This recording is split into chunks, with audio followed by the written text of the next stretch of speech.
Hello again, brothers and sisters. Welcome back to Chats with Jack. It is Talcott time, Sunday evening. Tonight we want to discuss to be a boss or a leader. We're going to open this up for conversations and hopefully have some guests coming in. And there's some announcements I'm pretty excited about today. And if you notice, even the intro, we're starting on a different foot. So I want to start as people are joining. We'll start a little bit slow today, and I want to thank Moose definitely for being here with us. John Vance, Lions Not Sheep, couple variations here. Well, no, original Moose, Kidro, Jeff Hates Pigs, Moose Lounge, Lions Not Sheep, and Brother Smith, 6079 Smith W. Thank you for joining in again. That's just to get us started. For those who join now and join later, let's have some fun. Tonight is an important topic, one that I've been allowed an opportunity to really kind of notice. See, leadership, it's not something I ever wanted. By my growth in my life, my path, I've said this before, I became an unwilling leader. But that's not really true either. And see, I know that I'm a lot like you and most others. We are all leaders and bosses in our own ways. It starts with how we treat ourselves within ourselves. Are we, well, let's start with foundation. What makes the difference between a boss or a leader? I think all of us adults, if you've worked anywhere or done any sort of commercial exchange, financial exchange, you've dealt with employees. And employees are supervised, managed, directed, guided by other people who are given the title of bosses or leaders, whatever. There's lots of names for the position. All it is a position. My mind right now is in the business structure in an organization. You know, I spent a lot of years at the Postal Service. There's lots of bosses there. Everyone thinks they're a boss of everyone else. And so a boss is the one who's they're kind of arrogant. They're a little, they put themselves up above someone else and you do what I say. And there is a place for that sometimes. But personally, I think people deserve more respect than that. So I prefer the idea of leaders.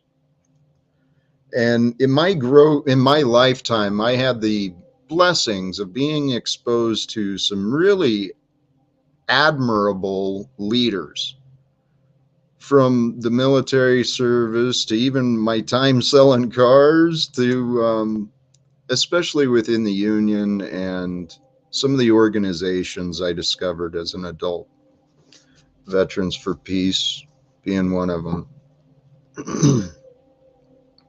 So for me, I noticed what a leader was early on in my life. And to me, it is the example of, like Jesus, the Christ. It's one who serves and develops those around them. That is a leader. A leader is one who has vision and purpose and direction. A boss and a leader have positions where they receive different information than the others. So because of the different information, it allows them a different perspective on the ins and outs of the operations. So I used to be afraid of bosses. Sick to admit, but I was paranoid of authority. I think it started as a kid. I was afraid of parents at first, and then it turned into police, and then the high-ranking officers, and then the all sorts of nonsense. But we live in a world that's really kind of pretend. Okay, there's a lot of good human beings that get into these positions and they let the knowledge and their perspective go to their heads. They put themselves above others. They start demeaning those who don't know. And see, no one likes a boss. I mean, if we're honest, no one likes the egoic, selfish, controlling patterns that people can produce. But where I recommend taking this idea to is within yourself. How do you treat yourself? Are you a boss or are you a leader? Are you a servant to yourself or are you a slave to yourself? Because that which is within will become outside. And so the difference between a boss and a leader is the self-confidence, the self-awareness, the care and the desire and the positivity, the service mindset is what makes a good leader. And all of us in our lives, we are leaders when we accept responsibility. And the path to freedom, the path to success, the path to becoming a confident leader of others, it's just to know who you are, to be yourself, honestly, truly, caring, right? With the fearless courage of one who has faith, one who has direction, has will. And honestly, these are the things I've been learning about myself, is that I needed to get the hell out of my way. I needed to give my spirit more control and not let my spirit become a slave to my mind. Bosses and leadership. See, if we want to become free, the slaves need to stop wanting to become bosses. When we allow ourselves to grow honestly, if we start sharing encouragement and education with each other, man, we're all going to grow, all of us, into something beautiful, because something beautiful, it's always been there. It's waiting to emerge. It's what we are. We do have guests in the background, and I got to the topic first, and I forgot kind of a big announcement. For those who have been paying attention to the reality show that's been developing here on YouTube in the panels, many know there was some challenges in developing a relationship between Moose and I, but we've had some conversations and turned some corners, man. I'm fucking excited to say that Michael, aka also known as Moose out here on the metaverse, has joined my team. And we've got some ideas coming up. We're going to be bringing out some pretty amazing things in the future. So thank you, Moose. OTW Wizard, thanks for joining already. Yeah, man. Beautiful day. Yes, we just had a great show on proper instruction motivates people, and I think we're going to have a good one here today. You talk about that being a boss and a leadership, and when we come to that, we've got to realize the boss part is that thing about that 12-step program. God grant me the serenity to accept the things I cannot change, the courage to change the things I can, and the wisdom to know that that is me and me only. And I have to learn how to be my own boss and quit believing everything. It's the only way you can be a boss is through the knowledge. I apologize for that. Hey, That was brother, technical difficulty, brother. I saw that. Hey, amen. I did see that proper instruction motivates people. Paul Unslave was running earlier, and I share it that way for those who tune in and may not know what we're talking about. But I haven't. I had a busy day today making. Brother, we're making progress. We made some plans, made some investments, and the future's coming. Now, this this topic of bosses and leaders, Wizard, you mentioned something about not believing. Okay, I want to be careful with that because there's a fine line. If we refuse to believe something, then we refuse to. We'll never accept it. Well, that's. Let me help explain. Believing is fine, okay? I comprehend where you're coming from. You can believe in something, and I want you to believe in me. I don't want you to believe what I'm saying. I want you to believe in what I'm putting out and know that I'm putting it out because I have full faith in it, that I know what I'm talking about. So it's more about following up on the belief, like I said, researching it so you can find out whether your belief is right or wrong. That's it. Hey, I would like to invite Brother Yurt into the stream as well. And thank you, Wizard. We appreciate you. Yes. Hey, you're let's I OTW, please welcome. Let's start there and then jump to your. Thank you, Michael or Moose. Thank you. Hey, good evening, everybody. I got sort of spotty internet, so I'm doing more listening than talking. But thank you for hosting, Jack, and looking forward to see what we talk about. Amen, brother. Anything jump in yet, OTW? Happy to see you, man. Peace. Yeah. I just wanted to say, peace to everybody. Shout out to everyone. Shout out to Moose. Shout out to you, Jack. Wizard, Yurt, and the chat.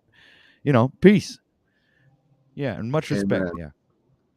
Hey, to come back to what Wizard was saying about, don't believe the individual, but there is truth to that. Don't always trust what people say just because it comes from a particular source. People make mistakes. We misspeak often, right?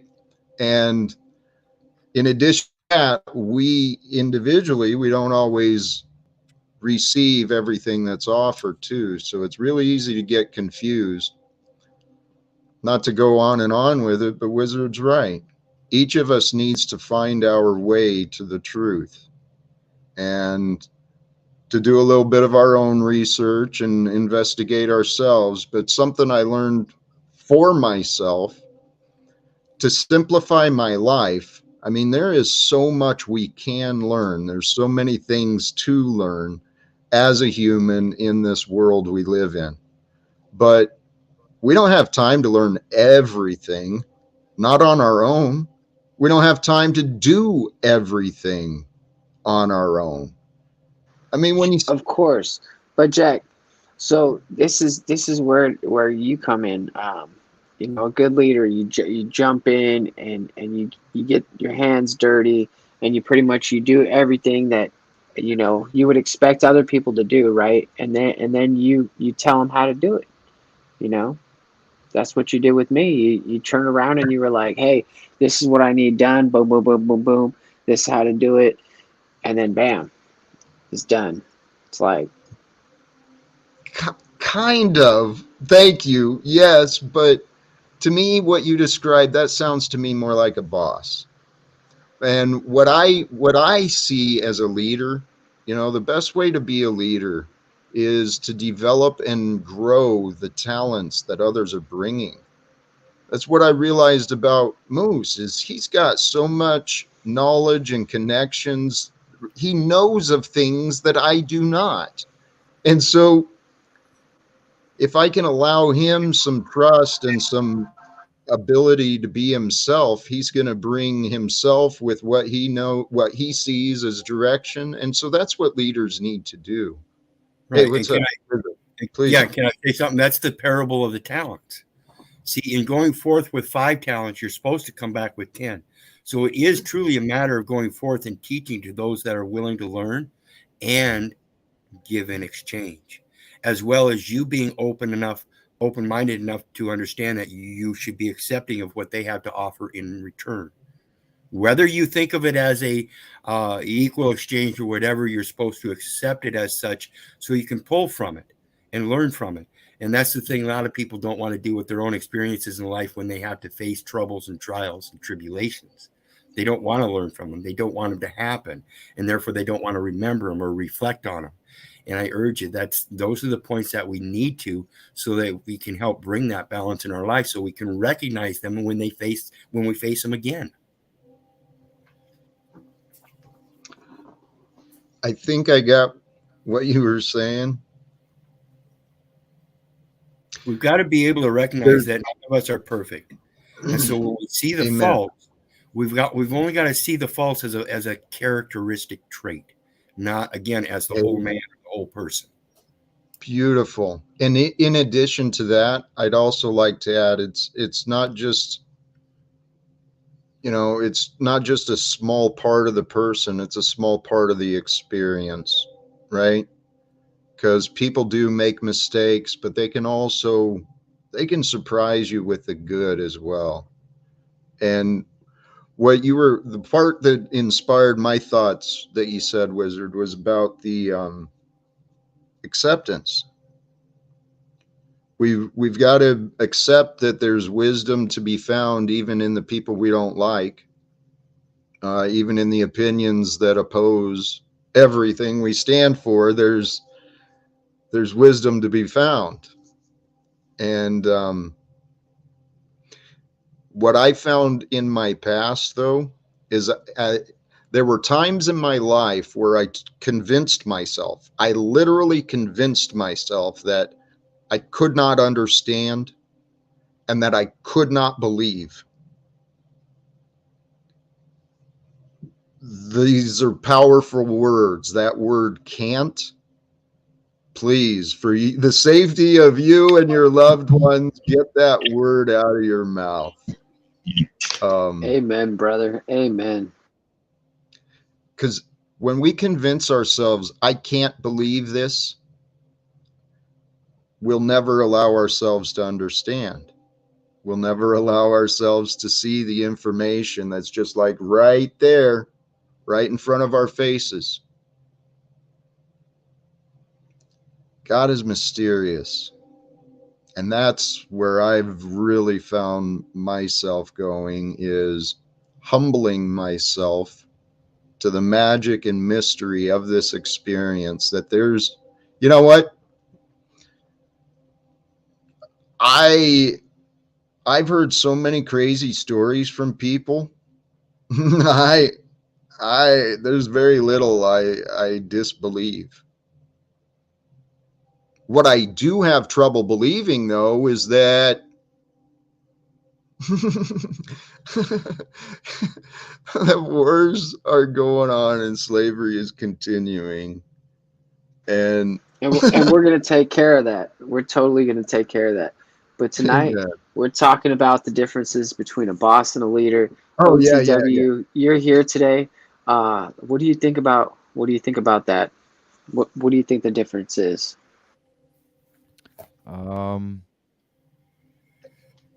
Well, I've been a boss a good part of my life, and what I learned as a boss is that you can only ask someone to do, something that you're willing to do yourself. Like you can't ask someone to do something that you're not willing to do yourself. So that's one thing that I learned as a boss. And the second thing I learned is that as a boss, you can't leave people alone to do things that you would be doing yourself. So that means that you literally have to stay and be the example of what you want your, let's say, employees to be doing. So you set the bar. You're the one who gives the like. It's not necessarily about giving out orders. It's knowing the job and being the teacher, not just the like the dictator. So I Right. yield. And I can follow up with that with, I just put a comment in the private chat. Being a boss is part of being a leader. You have to learn how to be a Exactly. boss by learning what needs to be done first yourself, so that you can then turn around and show the employees how to do their jobs. This is the thing about, if you're going to be a leader, you have to bow down and be able to do what they've done. So you can't just come in and be a manager of a restaurant without knowing what the jobs are by having that Exactly. experience. Okay. So being a boss is part of being a leader, but once you're a leader, you no longer have to be a boss, if that makes sense. Yeah, it does. What I talk Because about, it's like I don't want to it, be a leader. I want people to walk with me. And so in that process, we use the boss position and the leader position as education only. That way it's equal amongst everybody and you can partake at the level you want, but I want you to walk with me. That way it's Yeah, multiple leaders and many more people will start to follow. It's hard for one man to get as many followers as a group. amen. And that's, I had the blessings. I talked about some of my past. One of the recent teachers over the past few years I came across was John Boggs. He's associated with the Mary Morrissey and Life Solutions. John Boggs, he's a coach for corporate executives, and his the repeated message I got from him was positivity. Positivity, what you guys were talking about, purpose, clarity on purpose, and then development, right? What Wizard was saying, educating and developing your team. Because if a leader will, if a leader will keep a purpose clear with a positive attitude, with the recognition that things happen, and focuses the time on developing the team and their helping them overcome their challenges in the areas, well, then you end up surrounding yourself with leaders. And it's just a group of leaders moving forward in life. And I think that's what this nation needs. We need more people being taught to be leaders rather than obedient or bosses. but I think leadership comes with wisdom, and you have to like at least go through the process of being a boss before even thinking of being a leader, because there are qualities and experiences that you need to be able to lead, right? In my opinion. And I'm not saying that because I want to be a leader, but I think I know what it takes because I've been through the process. And now what I do is I lead myself. I try to lead myself, and I don't try to lead other people. And I think that's the most important thing that you should be able to concentrate yourself on, is being able to lead yourself in the direction that you want to go, and not want to impose your beliefs or your goals onto other people, but let other people join you as you go on your journey, and and people will follow your example. And this is, I think, the becoming of a leader. And the leader does not even know himself that he's actually leading. All he's doing is really leading himself, and people are joining in on the fun. So I'll land that there. I love what you said. And so there should be no secret, no hidden agenda. That's exactly what I'm trying to do here. I actually see it happening organically anyway. There's people rising up into leadership positions because they're leading themselves. And I do believe, like OTW, I think you completed it, right? You set a challenge It's for gonna yourself. It's gonna be tomorrow. The I've completed the challenge on my birthday, but there was days that I wasn't able to broadcast. So not because I wasn't able to broadcast, that I wasn't following my own challenge. Obviously, it would be really stupid. Yeah, so I'll be actually terminating. I'm doing day 29 broadcast tonight and day 30 tomorrow to completed on OTW News, but we'll be continuing it on OTW News 2 as separate broadcast material. And also to continue to better myself, not abandoning the idea. Obviously, it won't be called the 30-day challenge, but it'll just be called Be the Best Version of You challenge. And it'll continue as day 31, day 32, and it'll continue on OTW News 2. So I plan on separating different contents onto two different channels to expand the horizons of OTW. So thank you, Jack, for letting me promote that. And Hey, you know what? Thank you for promoting it, because that's what I discovered for myself. That's what this damn life is about. What can you accomplish? How many things can you learn, discover, and contribute to the world around you? This is our opportunity to live this lifetime, at least at this time.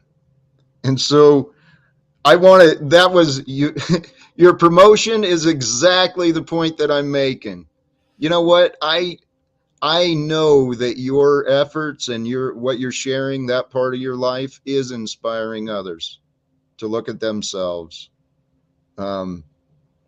Between the exposure of you and Paul bringing Wes Watson into my face, right? Well, this is exactly what happened to me, Jack. It's when he brought up the first video of Wes Watson.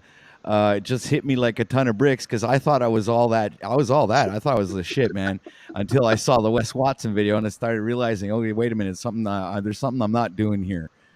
So that's why I decided to do the challenge. I didn't really do the challenge for anyone else but me, and it's like I was just filming my progress and collecting the data and seeing the advancements and the results, right? And I really, I don't know if anybody else can see the results, but I really am.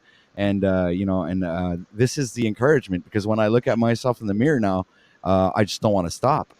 I want to. It's like a drug. I want more. I want to really be satisfied with what I see in the mirror. You understand what I'm saying?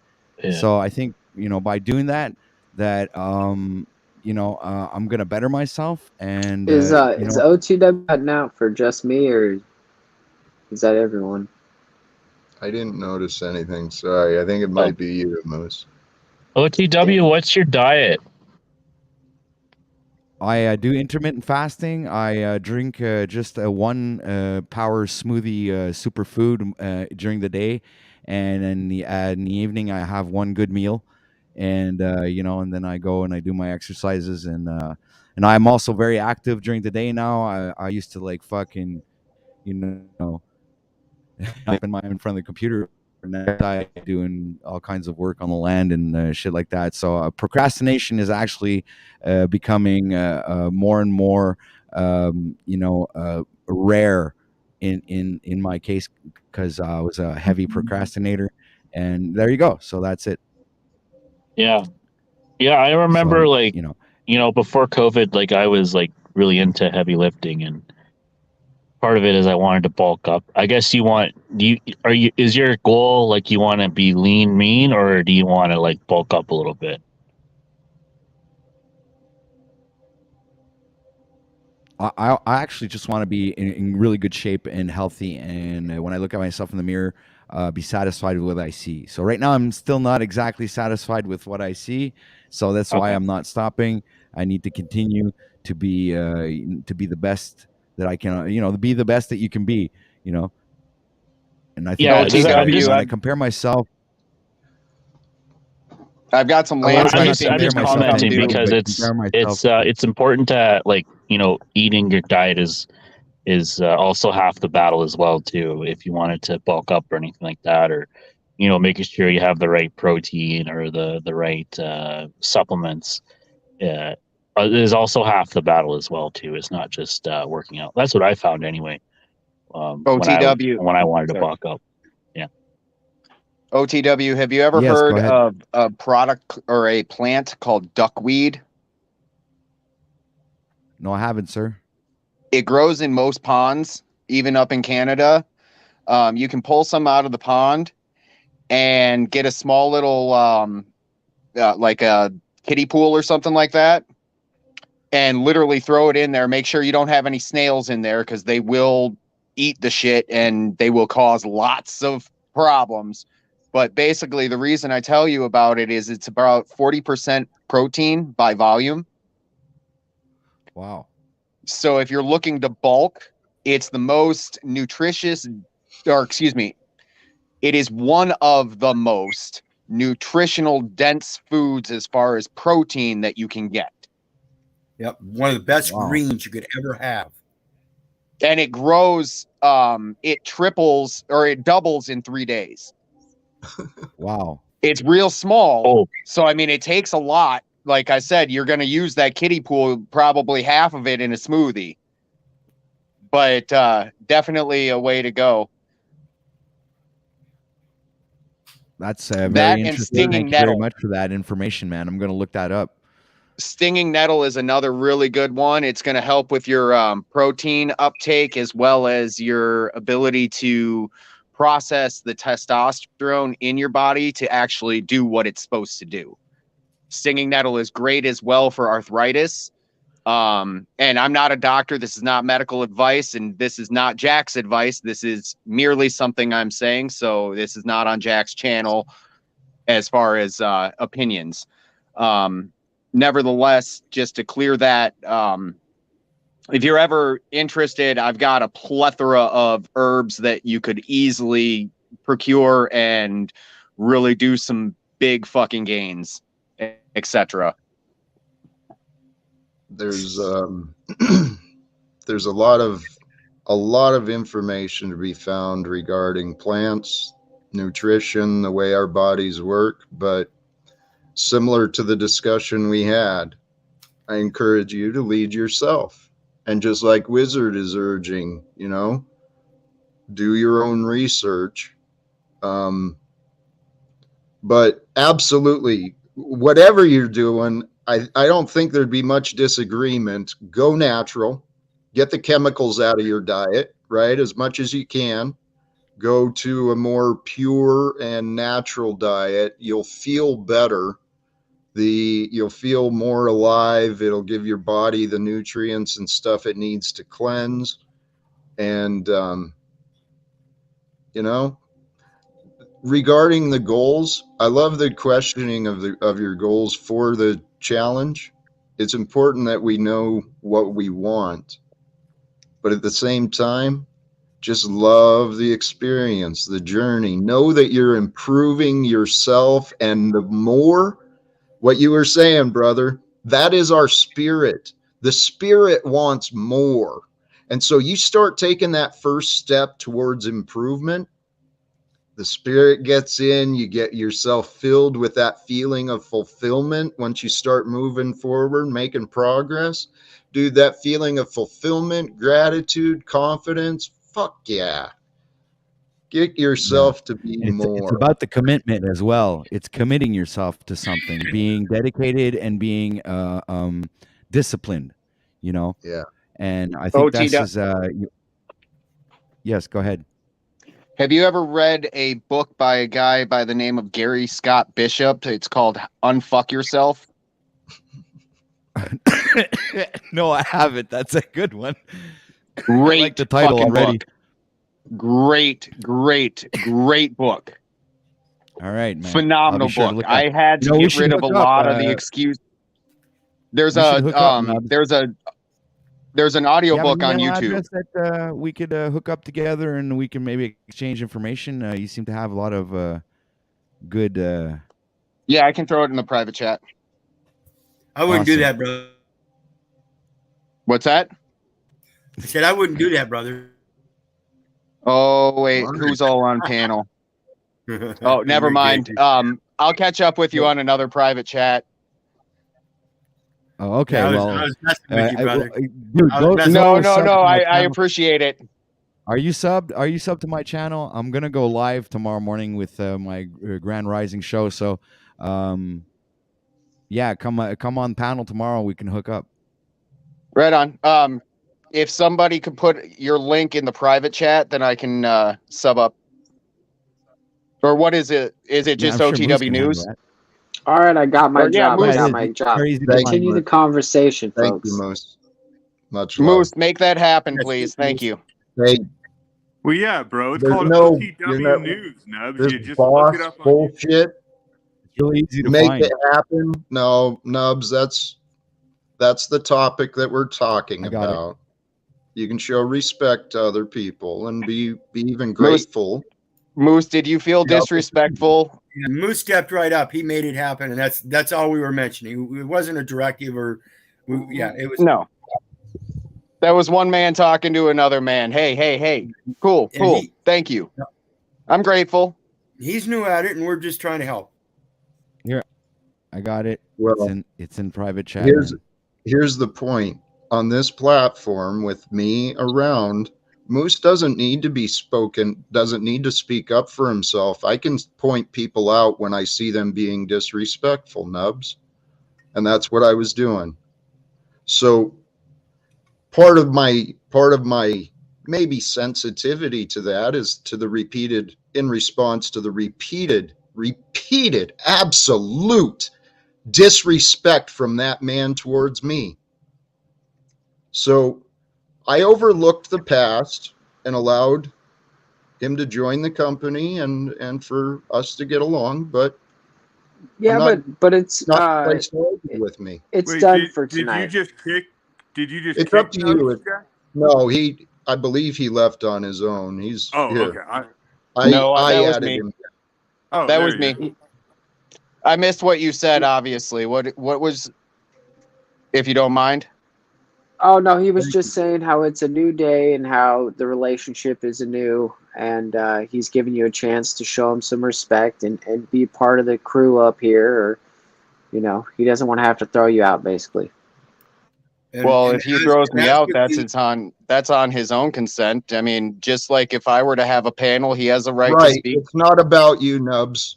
Okay, so you made your connection, and I encourage you and OTW connect, resume your conversations, and see what you can offer. And this is just the same thing that you and I went through, Jack. It's you guys are learning to grow together as well. That's part of it, but we'll get better. We'll get better. Well, when Nubs chooses to improve, we'll have no problems at all. Didi, how you doing today, brother? Good to see you again. What's going on, Jack? What's going on, everybody? Hey, Double D. I would definitely agree with you, Jack. I need lots of improvement.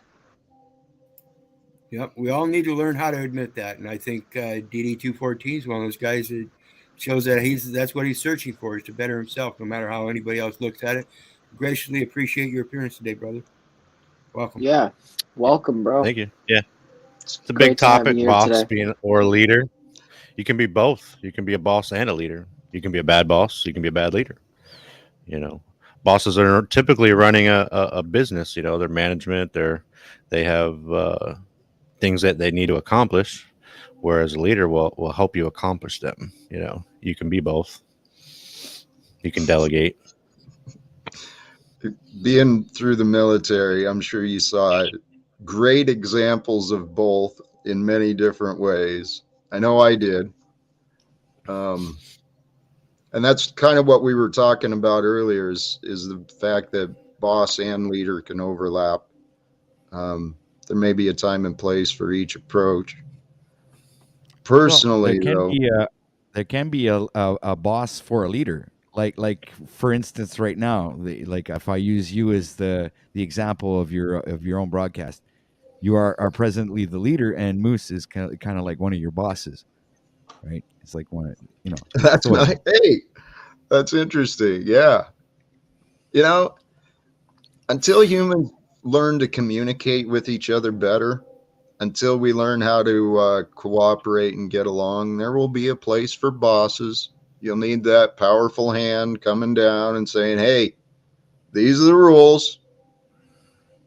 But that's part of human development, and we all do that. We are all, this is what I was saying earlier too, again, not to repeat, but we are all bosses and leaders. We are all servants and slaves. We are all, we are the all. That's the humbling part to accept and to really believe. We are the all. There's no separation from me and any of you. No separation from us and those from the past. We're just part of some crazy human experience, and is being revealed to each of us uniquely, individually, day by day. So do we lead ourselves into the future? That's what I want to do. I set the goal for myself. I don't know how long, I don't know when the last day will be. I don't know when I'll be done, but I rediscovered the joy of learning again a few years ago, and started recognizing how little I actually knew in the greater scope of things. There is so much to know, so much to learn. There's so many different things and times that we can study. But the only thing that matters is what we do. So we got to find the balance between studying, reflecting and considering, sharing what we've learned, and then putting it all into actions, as well as we do the day-to-day maintenance of being a human.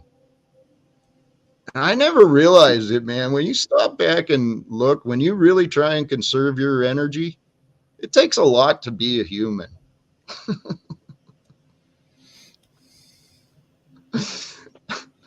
You got to remember to eat. What would you conserve your energy for, just out of curiosity?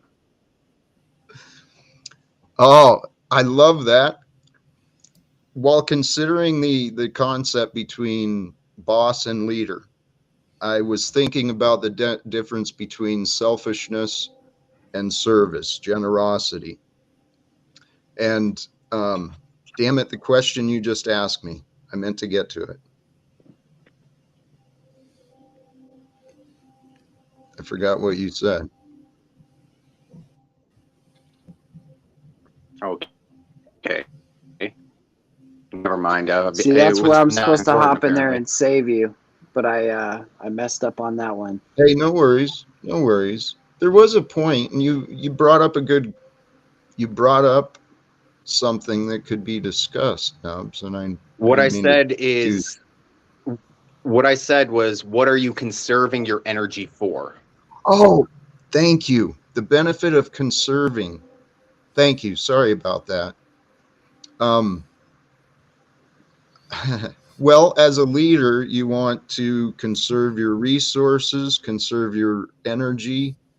You want to conserve your time. And as an individual, that's what I wanted to do for myself. Conserve. My resources started disappearing. I didn't have much resources, that stupid money crap everyone wants. So I had to learn how to conserve and be grateful. And so that is the key to success, that choose more. There's a motto I heard a long time ago: choose more, do less. And Jack, and by that, there's a comment down here that I have to point out. It says, life is hard. You have to remember to eat, man. Oh, man. I brought that up again because it was a funny thing to say. But serious, there was not to change the subject, but to explain that there was a period where I was just at my wit's end. I didn't know what to do. I knew I'd set the goal to be more like Jesus, and so I thought maybe I had to commit to fasting and do all that stuff too. But when I really dove into meditating and prayer, it was like 3 days, and I think it was on the second day when I realized, oh shit, I didn't eat yesterday. And then I just didn't remember to eat the second day. And then Fasting is good. Yeah. Fasting is really wise. It's really wise to fast and fast in a correct way, for the right reasons. In fact, fasting is a great conservation of energy. You broke up there. My fast was unintentional though at that time, and that was where that video was done. Yeah, it was. It was that's the best kind. Yeah. It's the best kind due to the fact that it's from the mind and the heart coming together to create an action. So that I can't, as far as your conservation of things like finances and stuff, obviously I look at it a very different way because I'm in a different place in my life. I'm a business owner, so money is something that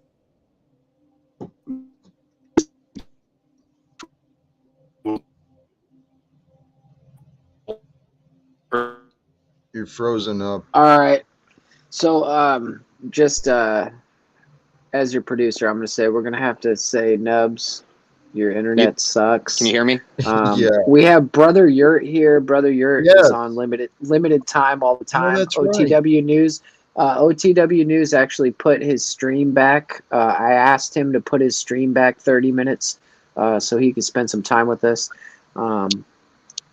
And Dick Buns, I'm not sure what he's here for, but I'm sure we'll find out. Let's hear more on this. What did you say? Choose more, do less. Let me hear a little more about this. Choosing Yes. more, doing less. That I don't know what's going on there. Thank you. It was one of those things that I'd heard a long time ago, and I spent a lot of time trying to consider. And then the other line that went along with that was, I do nothing, yet nothing remains undone. The do not do, the art of flow. So the idea of choose more, do less came when considering my goals. Originally, I had goals that were, a little smaller in scope, and they kind of grew and grew and grew. But yeah, I didn't just wake up one day with the idea to end up here. But but the idea of, you bring that into the practice of meditation and mindfulness. If you spend time each day, little quiet time within, conserving your energy, just grateful for that time of being, and you allow your mind to do the most of the efforts, you can walk yourself through a whole bunch of different scenarios. You can avoid, what you could presume to be pitfalls. And then through actual thought, walking yourself through to the completion of your goal, you've already, I guess, maybe put within yourself the memory of doing it. And so when you're doing it, you just kind of float. And there's something to be said about this prayer and allowing God to do, allowing prayers to be answered, allowing blessings, and allowing the simple to emerge. Does that help a little? I think it does. Things are only impossible until they're not. Amen. That's something I realize. And that kind of goes back to what we were talking about earlier, where I was saying, accepting, if we can't understand, if we can't accept it, we never will.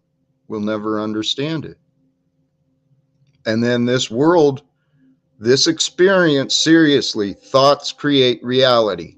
If anything, it creates the reality you experience. And your mind will create these blocks. We've all had it, like you're looking for something or you're trying to solve something, and it's just a simple right in front of your face. This is what you're looking for. Your glasses are on your head, dude. Your keys are in your hand. We create these veils in our confusion. Whenever I run into those situations, it's a lack of mindfulness and a lack of self-determination when I run into those situations, because I'm looking for my keys while thinking about what I'm not doing. And, you know, I've learned a long time ago that we are what we do. So if you're a liar, then you're a liar. But if you're a truth teller, then you're a truth teller. If you're a leader, then you're a leader, because you do the things that a leader does. True. You can only be what you are, and you only are in the moment. Every one Absolutely. of us are changed. I agree with that. And that's exactly what I'm saying, because like I said, if you're a liar, if you tell lies, then you are a liar, and you are in the moment at that time a liar. And if you're a leader, the same thing applies. It doesn't matter what word you put in front of it, except for the word try, because I only try food. I try beer. I try drinks. Absolutely. But I sure don't try life. And I'm going to lead us over to Brother Yurt, because I don't think he's answered this question yet. What is the big difference, Yurt, between being a boss and a leader? I think it's, I was going to add something to that. I think it's sort of a semantic difference, but I like sort of making the distinction between those two words. But I think the best leaders are usually the hardest working people. And the best leadership I've had are the ones doing the most. And when my best leadership roles are when I just take on as much of the effort as I can. I think that's the key to good leadership. I would definitely concur. I'd agree in part. I've seen good leaders get lost in the work, and as they're focused on the work and their efforts, they're missing what they should be doing. So there is a balance, and there's a time and place, but the absolutely no disagreement. A leader must be prepared. Any job that is being directed, the leader should be willing to accomplish. If they don't know how to do it themselves, they should be learning.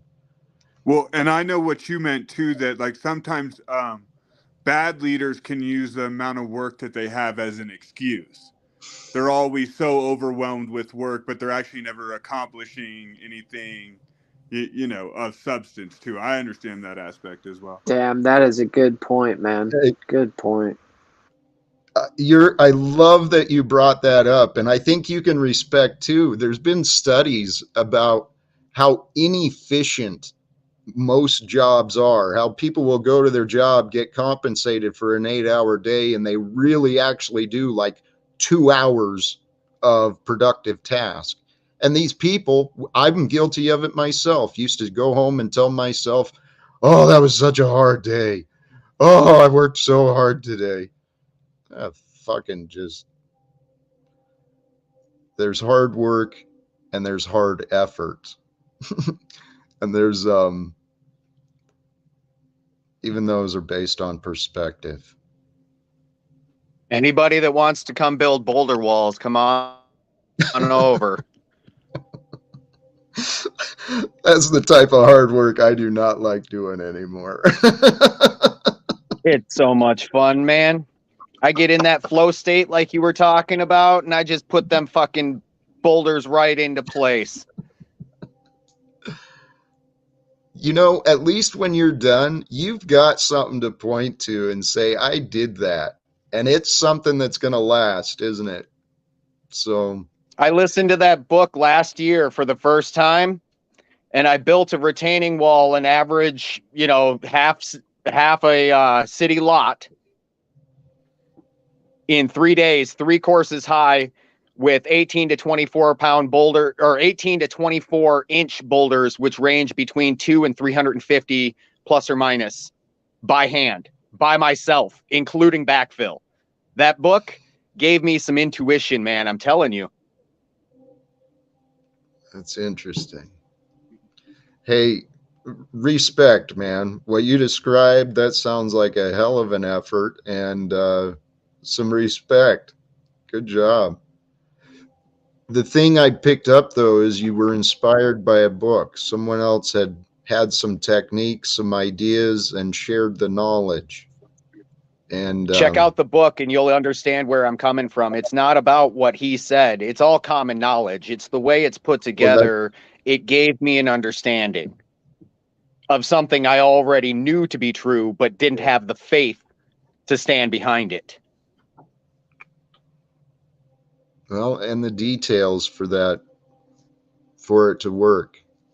See, the power in us, the power that is truly within each and every one of us is the knowledge and the perspective that we bring. This is one of the downfalls of this authority, even within the family. Even within the family, this relationship dynamic of authority and superiority breaks down communication. Even though it's a natural thing, but when we put ourselves as separate from another, then the communication isn't always shared as well. But where I was going with that is parents don't always listen to their children. The bosses don't always listen to the grunt, you know? Everyone's got value to add. Everyone's got stuff to bring. It's just, what are they willing to offer to the world? Doesn't scripture say that we're to bring our children up in the way they should go? It very well may. Hey, and I guess remember. I look at that. I look at it this way: if that's my job and that's the intent that I'm supposed to have, with that, every step counts, especially when I'm not with him, because my actions when I'm not with him greatly outweigh the actions with him, because he knows what to expect when he's with me. So, all right, Nubs, we got to stop this here. We got a good comment down the chat. Mr. Warrior Monk, he says, a leader will carry the burden of the weak, and that is why he's chosen to lead and not follow. I'm loving it. I am too. See, and we can do that. Lead each other in every chance we get. If we see someone struggling, you don't have to have the intimate relationship of a family or even just the proximity relationship of a neighbor. You see someone struggling, you can see they're at a time of weakness. We're all here to give each other a hand. Little encouragement. I know that takes away I totally changed the subject from what you were saying, Nubs, I think, but it comes down to caring for each other, to nurturing ourselves and each other so we can all grow and develop together. Good day, gents. I got to welcome Joe Cool up here. What's up, Joe? Joe Cool was kind of asking some questions down in the chat. He wanted to know a little bit about what, the news between us, what's going on with before the that, Live Without Fear brand. How it's like home seeing Moose, Jack, and Yurt together. I want to mention that. That's just how I started getting to know you guys. So this is like home for me. What's good, baby? Good to see you, man. All right, go ahead, man. Family is here. Joe Cool, you're so dark. That's racist, bro. It's your camera. Just fucking with you. Bruce said that. Go ahead, Yerk. Oh, sorry. Just real quick, just a question for people to chew on is like, let's think of what our friend Snafu would say to someone. I feel like we're getting a little too Camp Cupcakey. I love Camp Cupcake, but we're all the way sweet of the last couple of days. Everyone's being real mature. I don't know what happened. It's that right. But I'm liking it. I'm liking people cooperating in some of the things. And the big lesson I got from you, Jack, and then I'll go back on you, was how you kept challenging people to listen to what you're actually trying to say, not just critique you.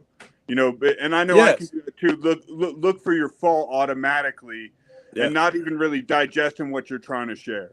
And that is a good point. You know, when we start looking at people in suspicious ways or as a bad person, then we can shut down actually even listening. Yeah, we get a little biased and good shit. stuff to share. So he does. Thank you, brother. Respect. If I could add just a smidge on that, is we also need to take into account how one would tell another good news.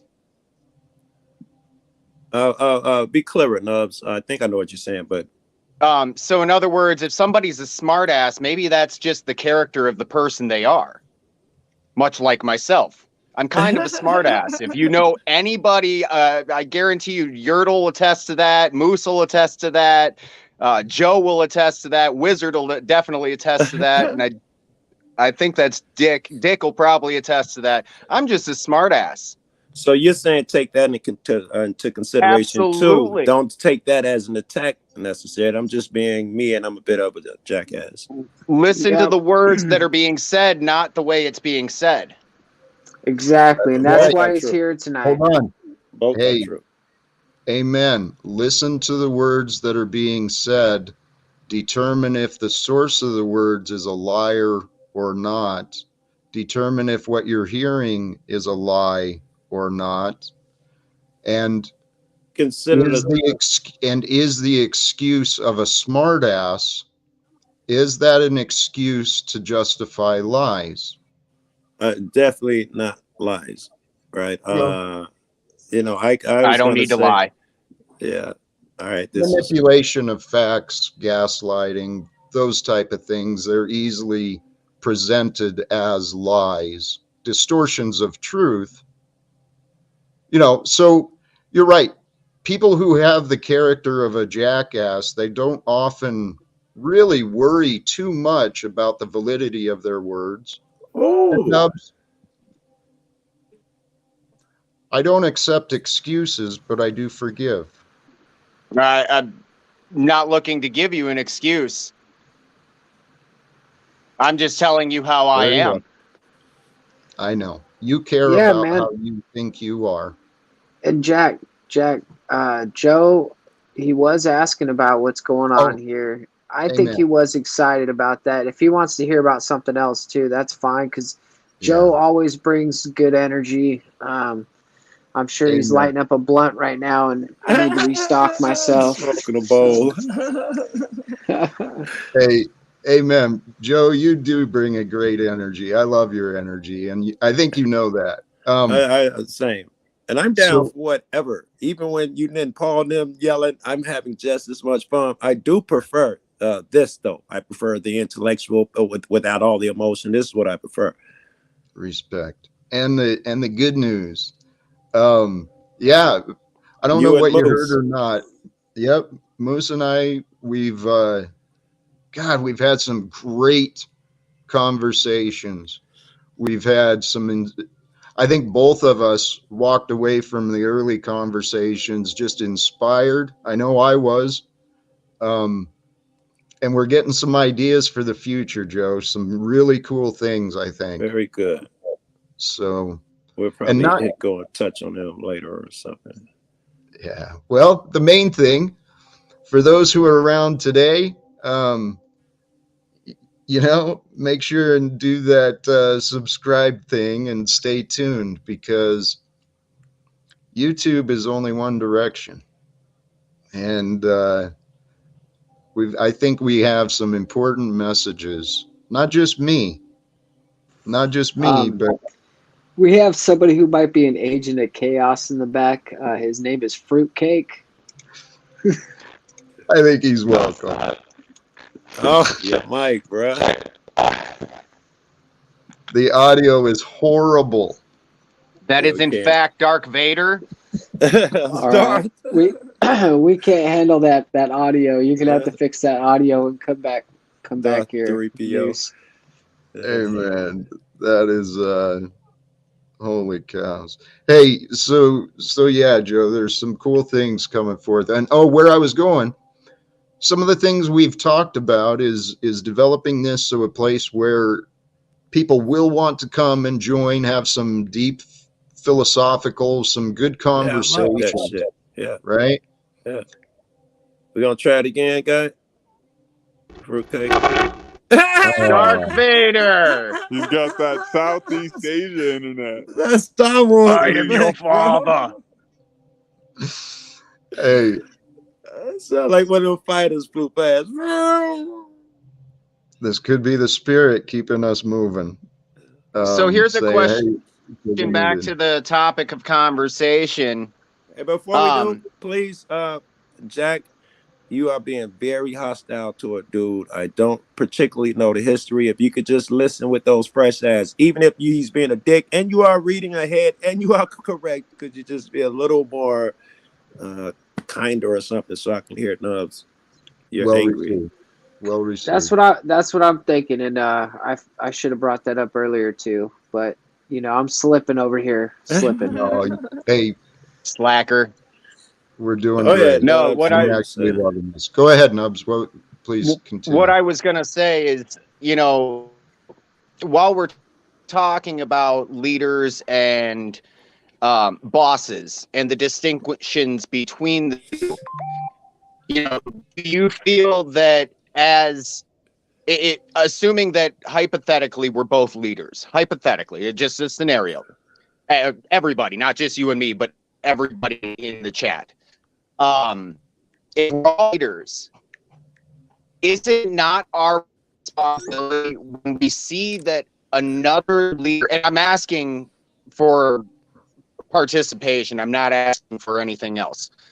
So when you see somebody that, for words, that's fucking up, like say I saw Joe fucking up, and I, as Joe's equal, we're both leaders, say, hey, Joe, don't be fucking up. You're making us all look bad. I expected, and I should say the I job appreciate of.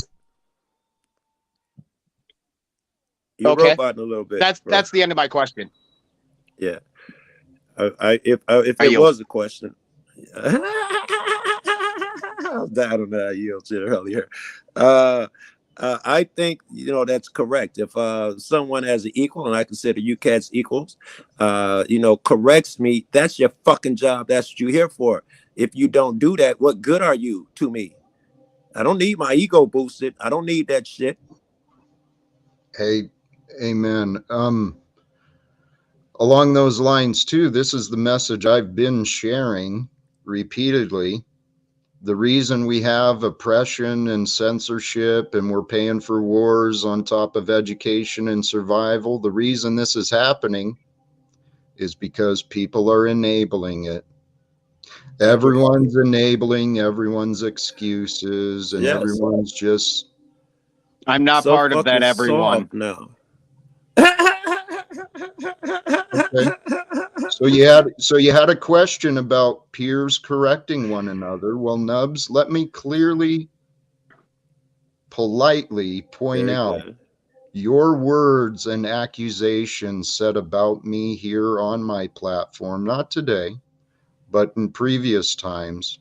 Your words were not only out of line, they were not accurate, and they were inappropriate. Do you agree with that accusation, Nubs? Do you agree with that accusation, Nubs, or do you think that's absolutely being mischaracterized? Not? That is could you give an example, Jack? And Moose was there for that panel.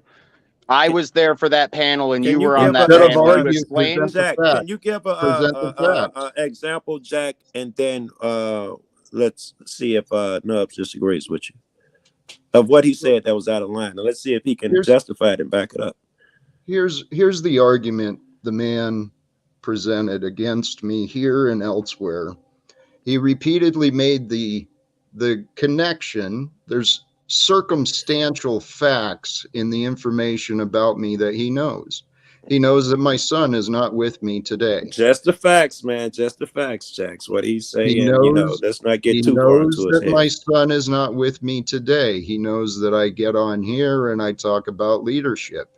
He's wanted to take those two facts and insult me, create the image of me that I am not capable or one qualified to speak on leadership. Oh, is this shaking your head? That's not true. Can you be a little more specific? Was there a statement he made, or are you just talking about generally that's what he's been up to? Well, I don't have the details, or am I prepared? Let me help you guys out. But I'm let me help you guys out.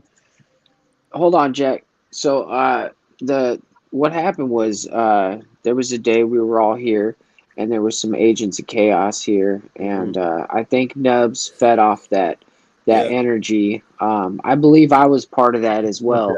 And you were. You know, he might be shaking his head right now, but done nothing wrong. I'm listening to you, Moses. He did get thrown out. He got cast out from the stream, and we welcome him back today. We forgive him. We love our brother Nubs. Too fast. He don't even think he did nothing wrong yet. Nubs, give me your characterization of what they're talking about. And just a quick 2 cents. Is this leadership right here? Is this leadership right here? You know, rehashing the old argument? Because let me answer, please. At first, this is the third time they've brought it up. I was trying to avoid this shit. I think they're gonna have to do it. I'm trying to do it as civil as possible, but I think they're headed this direction. Fucking Jack was not gonna let this die. I think in those terms, this is why it's leadership right now. I hear you. All right. Well, here, let me address what is. I'm perfectly prepared to move forward and to allow the past to reveal itself. Very good. That's dope. I've politely and unpolitely told you were wrong about me. You sit there smugly just shaking your head no, like you've done nothing wrong. I tell you what, brother, I've cautioned you, Paul, many others. God uses me to help trigger egos. You better check your damn ego because you're making yourself look like a fool. So, Nubs, you don't have to apologize. The record is what it is. And that's all right. We're gonna let that go, Jack. Now that you said it, we're gonna let those feelings go. Well, it was wise. You said. There's no hold on, Jack specifically. There's no value in the point that if you've had parental issues or familial issues as a leader of the family, that does it doesn't say you can never be a good leader again. Let him get it out. I'm not sure I understand. Yeah. It is true. It is true what you're saying, Austin. But the thing is that circumstances happen to people. You know, things happen that you cannot contrul. You know, sometimes people do change. I'm not saying people can't change. I'm not saying that. Hey, Yurt and Nubs, a few things. You know what?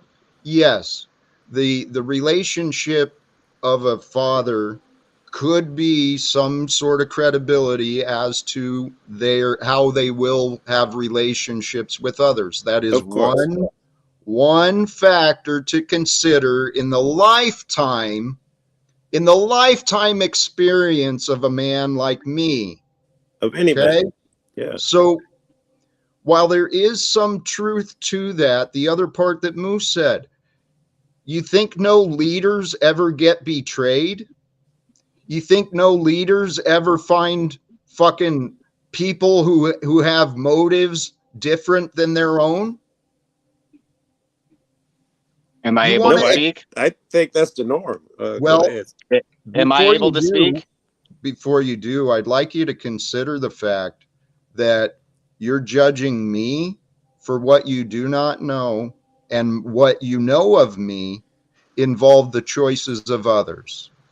And so, Jack, let's put it this way too. The facts are what they are. Jack, if he has something to take up with you, I think we should take that up in private, because this is a live broadcast. I'm in agreement there. You know what? I'd prefer it if you're open to a conversation. I'd prefer it, because this is Jack. I don't hate you. That's the thing. I know. I don't really care. You're a part of my experience that it has not been refocusing, though. It's not been helpful. So your opinions are just all love for everybody else, but the guy that doesn't agree with you. That just doesn't make sense, Jack. You offer me nothing but disagreements. You've been quite unpleasant. You're free to leave, and we can resume. I'd I haven't prefer even to said talk to you anything. elsewhere.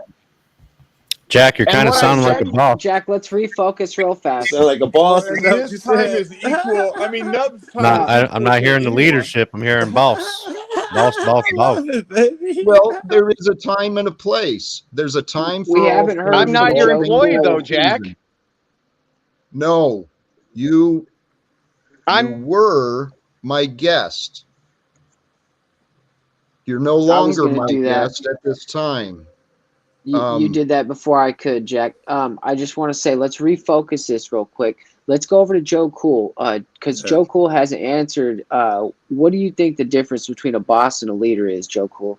I mean, Well, I really respect your perception, and so this is something for me, probably not Jack, but me. I'm asking personally. all right. When I think of leader, I think of someone who's really a follower, right? And then people follow him. He's a leader. And only in that sense. You don't lead no fucking body for real. You do the best you can, and then other people emulate you. But you don't snatch motherfuckers up and be like, this is what you're gonna do, this is what you do. That's not me. A leader must be humble by definition. A boss doesn't have to be. He says, get your ass here at 9 o'clock, and if you're not here, motherfucker, I'm docking your ass. That's not necessarily a leader. When I think of a leader, I think of something different. Hey, I love what you said, but the thought that came up there is the difference between punishment and correction. Because the way you describe the boss, you be here, the implied is there's consequences you failed to cooperate. So maybe there's something, the distinctions between punishment and correction. Yeah, I don't think the leader gets to punish motherfuckers. Like with me, the rule I play past is since I can't call you names and shit, I get mad and I do dumb shit. I hope it's rare. But the rules I try to adhere to is the most I can do is give you my opinion of a thing you did. And if you really act out, my ultimate shit is to leave you for a while. If you're really shitty, I'll unsub you. But I always come back after. I'll give it a month, couple months, and come back. To me, that's when I'm drastic. If I've unsubbed you, you've done something horrible. But I don't get to actually punish you and make you do a thing. If anything, I gotta change my damn self. If you're just that person, if I'm gonna be around you, I gotta suck it up. I can't make you do a thing. But once again, this is in the environment where it's like, yeah, I can kind of have you be there, kind of not. This isn't like my same criticism of you, Joe Cool, and people that think like this. It's like, this doesn't work when you have a specific focused team with a specific measurable goal and outcome that we're all working towards. We can't work like this in a tight-knit group that has a specific mission and goal today. That doesn't work. No, I would agree. There has to be. I would agree, but what are the consequences that a person can do? I agree everybody has to be a man and own up, but let's say I think Jack is failing. What do I do? What can I do? In what situation? Like today? In the sense that it doesn't work. We're all together. We're a group, and we got to get something moving. We're all going to meet here at Tuesday at 9 o'clock, and we're going to do this, and then we're going to go to that. And Jack's not showing up, or he's late. What am I supposed to do? What can I do? Are you in this hypothetical situation part of the group is above him in the hierarchy? See, that's what I was him? trying to avoid. I was trying to say we're all part. I guess you're going to say that someone has where to take does that the reins. exist? Where does that exist in reality, man? Where everybody's equal in a group. Yeah, in the power structure, yeah. But I mean just anywhere. In the jungle, in a business, in your family, like where is that actually real? I think it's real in the sense of the shit that I do every day. If someone assumes that I'm a leader of like I've fucking did magazines, this and that, and I carry the lion's share of the load, music on the road or whatever like that. If other people give me the leadership position, great. I tell them, I set the dates, I wrote the lyrics. This is what we don't take them to have arrangements for the meetings and all of that shit. The reason I say that is because what do I do if that guy doesn't show up for meetings? I think this goes toward I'm supposed to beat him up is where this conversation is going. I'm supposed to hurt him in some way. No, it's just, I mean, if he didn't follow his word, like, he's out. Oh, kick him out. Or Right. he needs to understand that there's an actual measurable thing that is not going to be able to be accomplished now. Like, just a very simple thing, like, oh, hey, Jag, you're one of 10. We're all doing each of these parts. So if you want to, all right, forget the hierarchy. If you want to just talk about equal parts, let's say the 10 of us each one of us have a role that almost like cogs in a machine. And if one of us doesn't fulfill our role, then the overall performance of the entire thing, drastically fails. So if he's not made aware of that, then it's a mistake, right? No. But if he is made aware of that, he is made aware because right. So either options. So then it comes down to why wasn't he there, right? And then he needs to correct that because we're all. That's all. This is a given that there's a fuck up. But you Right. say the problem with me is that I was saying that the most I can do is tell him what he's done wrong and shun him when it gets really bad. And you were saying that's the problem I got with cats like you, Joe. Like you're supposed to be doing something else. What am I supposed to do when Jack acts up and the cog isn't working? Right. I think you got the same alternatives I got. You talk to him or you distance yourself. No, the pressure's got to be put on him, and pressure's got to be put on him. Say, hey, so why did you like? And then we got to go back to like ground. Jack, you don't want to talk about this? You want to do something else? Well, because you're doing that face. I am. There's a number of things. We're talking about leadership, and you don't want to talk about it. Okay, great. Let's move on. Is that the way you want to paint it? You want to start throwing a disrespect this way again? I mean, you don't want to talk about this, then no problem. Well, let's please do what. Here, am I Jack, we're just gonna let him sit in the back for a second because he's just, he's an agent of chaos. He's coming up here. You guys are quick with that. Hold on, please, for the love of God. And I just think on the compound, we can just get like a cage that's like in the sun, and we can and when people don't act right, apparently we'll just put them in a little cage. And actually, I can present the solution, and that's actually what I was trying to do, was bring us on focus. We can sit and argue and hypothesize and imagine all sorts of different scenarios all day. That's what keeps oppression continuing. That's what humans do. They sit around and talk about words.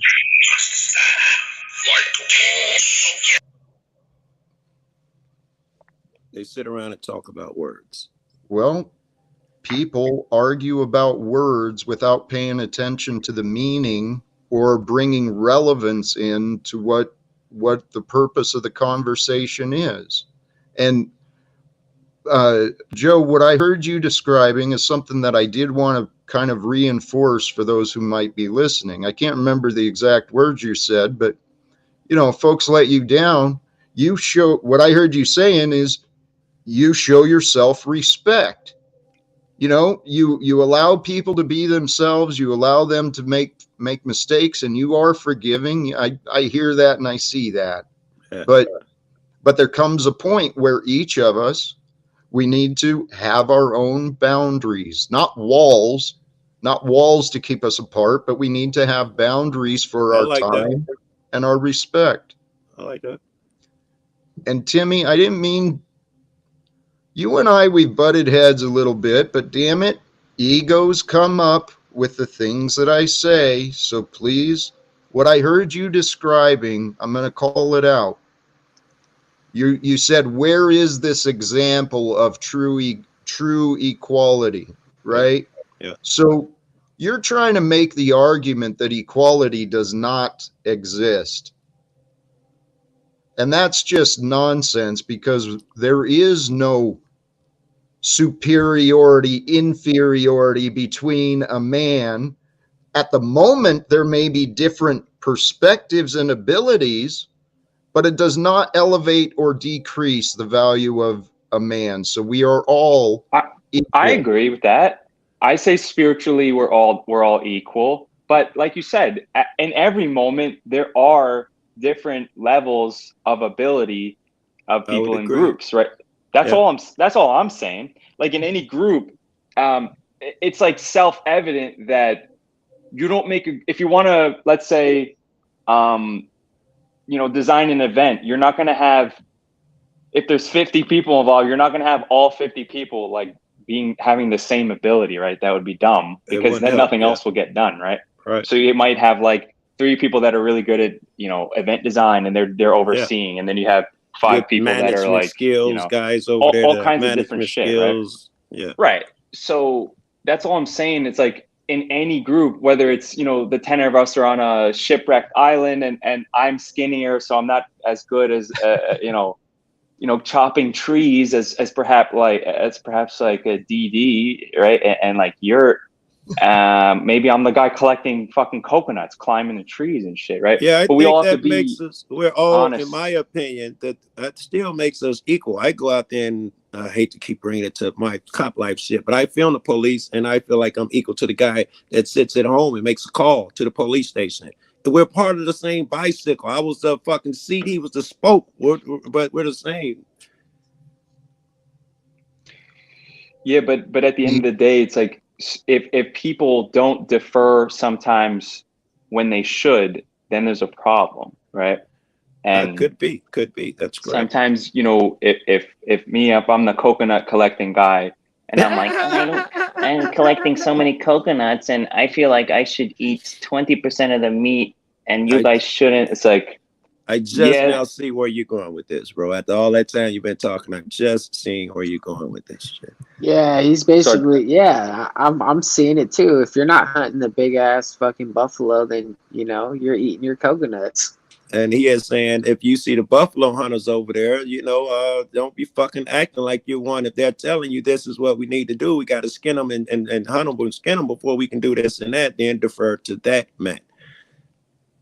Right, if he's talking about the fucking buffaloes, and I'm like, well, actually, because I'm a vegan, we shouldn't hunt buffaloes. Like, and then it's like everybody, so my merit in that regard shouldn't hold any water. So we're not all equal in that regard, right? Spiritually, yes, but then again, I think that the bigger thing here though is wait. What? I can't, when it comes to coconuts though, now I gotta defer. Right? If he is telling me, Joe, this is how you climb the coconut tree, and I'm like, man, just chop it down, then I'm out of place and I must defer. So we kind of are equal. But here's the thing. The thing that we're skirting around is like, okay, what about let's continue that example. What if the neighboring island is we see them coming over on a boat and they have a lot of sharp sticks. It's like, now maybe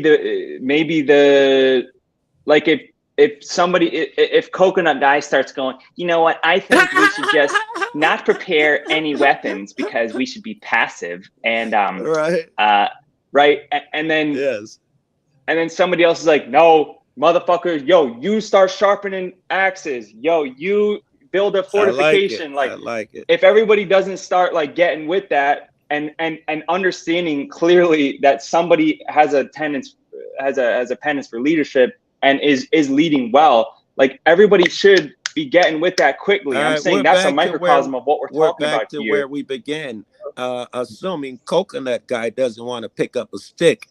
No one can make him. We can yell at him and get a stick. That's fine. But no one's gonna. That's where you enter in the leader to teach them and inspire them that, hey, this is your part of the job. This is for all of us to survive. I mean, we're lucky enough to have buffaloes living with us on this island here. We're not going to cut these palm trees down because we need them to keep growing coconuts for us. So let's find other trees to cut down. You're going to have a leader, someone who's going to take charge, someone who's going to earn your respect. Agreed. And lead you to survival. Through respect, boss is someone who's going to come in there and say, you do this, you do that, don't ask questions, just do what you're told. Yes, through respect, not through fear. Let me jump in here. What was just inspired from what you said, the boss tells you what to do. The leader inspires the why within you. Yeah, it looks like it, doesn't it? From what he just said, that's what it looks like. Yeah, the leader is the cat who inspires the guy. Yeah, inspires them why you're doing it, what this task I'm is gonna for. add that definition to my definition. Add that part to my definition of a leader. You know, I think of what a leader does is he leads through example. He is not bossing shit around. I always thought of him as an example guy. Amen. If I may as well. What's that? I was just going to say, you can lead from the front, you can lead from the middle, and you can lead from the rear. Yes, it's where you need to be to make the mission move forward. You know, that's and the leader, to what I get his name, Timmy was saying, the leader will rise. You know, I think that's another thing we started off. We're not all equal because, you know, if every 10 people go into a situation, someone is going to shine and he'll become the leader. People will suddenly be like, yeah, I'm going to sleep next to Joe's hut. That motherfucker killed 4 warthogs. He fought off the bad guy. You're going to be that guy. Hey, I want to jump in here kind of to take the conversation a slightly different direction, but also, Moose, I was kind of paying attention to chat, and I dismissed any connection you may have to Nubs. He's welcome to return. Nubs, you are welcome to return. I did bring up stuff from the past that, you know, we can deal with at a different time. And so if you want to come back and let me ask you again, when Nubs, give him a little time to speak if you can. I don't even know what he's adding yet, right? Because as soon as he says something, you be like, you jump on him and be like, you know what? But Joe, that's kind of the balance here, though. If I allow these, the ego will go on and on and on. I just want to look at it. I'm just asking for a glimpse. I don't mean to be trying to overrule you in your own room. Just let me get a glimpse so I'm on the same page as you. Give him 5 minutes of him putting his foot in his mouth, and then I'll understand why you bumped his ass. How about this? We can move forward and just deal with anything new that comes up. I'll try not to hold him to standards. Let's see where he offer it. Yeah, with new. Let's see when he adds, if he's adding or if he's being a dick when he does. It's up to him. So the extension, the offer has been extended, but I wanted to come back to the distinctions and the differences between us, right? Okay. Because there is some truth. All of us are going to rise and sink doing different tasks. Yeah. But this is where, in the greater picture of who we are between spirit and ego, the ego will get confused and it'll be overwhelmed by the details. But all that each of us are, we're just variances, right? There's slight distinctions, little variances between us. Yes. So if we look past the variances, we see the similarities. And that's how we can unify. That's what we can do, is unify each other at the time in the space.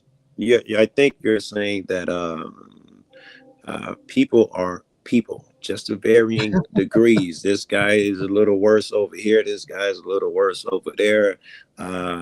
You know, take that into consideration. And remember, the guy's people just like you are, with his idiosyncrasies and what have you. Look past that bullshit and try to get something accomplished, or at the very least, let that man live his life. I don't have to or nor want to control anyone. If I feel like I'm doing you a favor and and I could offer you some advice and shit, great. If you don't want to take it, and I can't control you, man. Joe, amen. I'm sorry, my laughter, I allowed my mind to go to my sight to go to the comments. Peniel, welcome. Hey, as far as time, Moose, we didn't really talk about durations. I do want to keep it limited to 2 hours or less, at least at this point. Although then again, it's also Sunday night. I mean, I'm cool with hanging out and chilling too. So,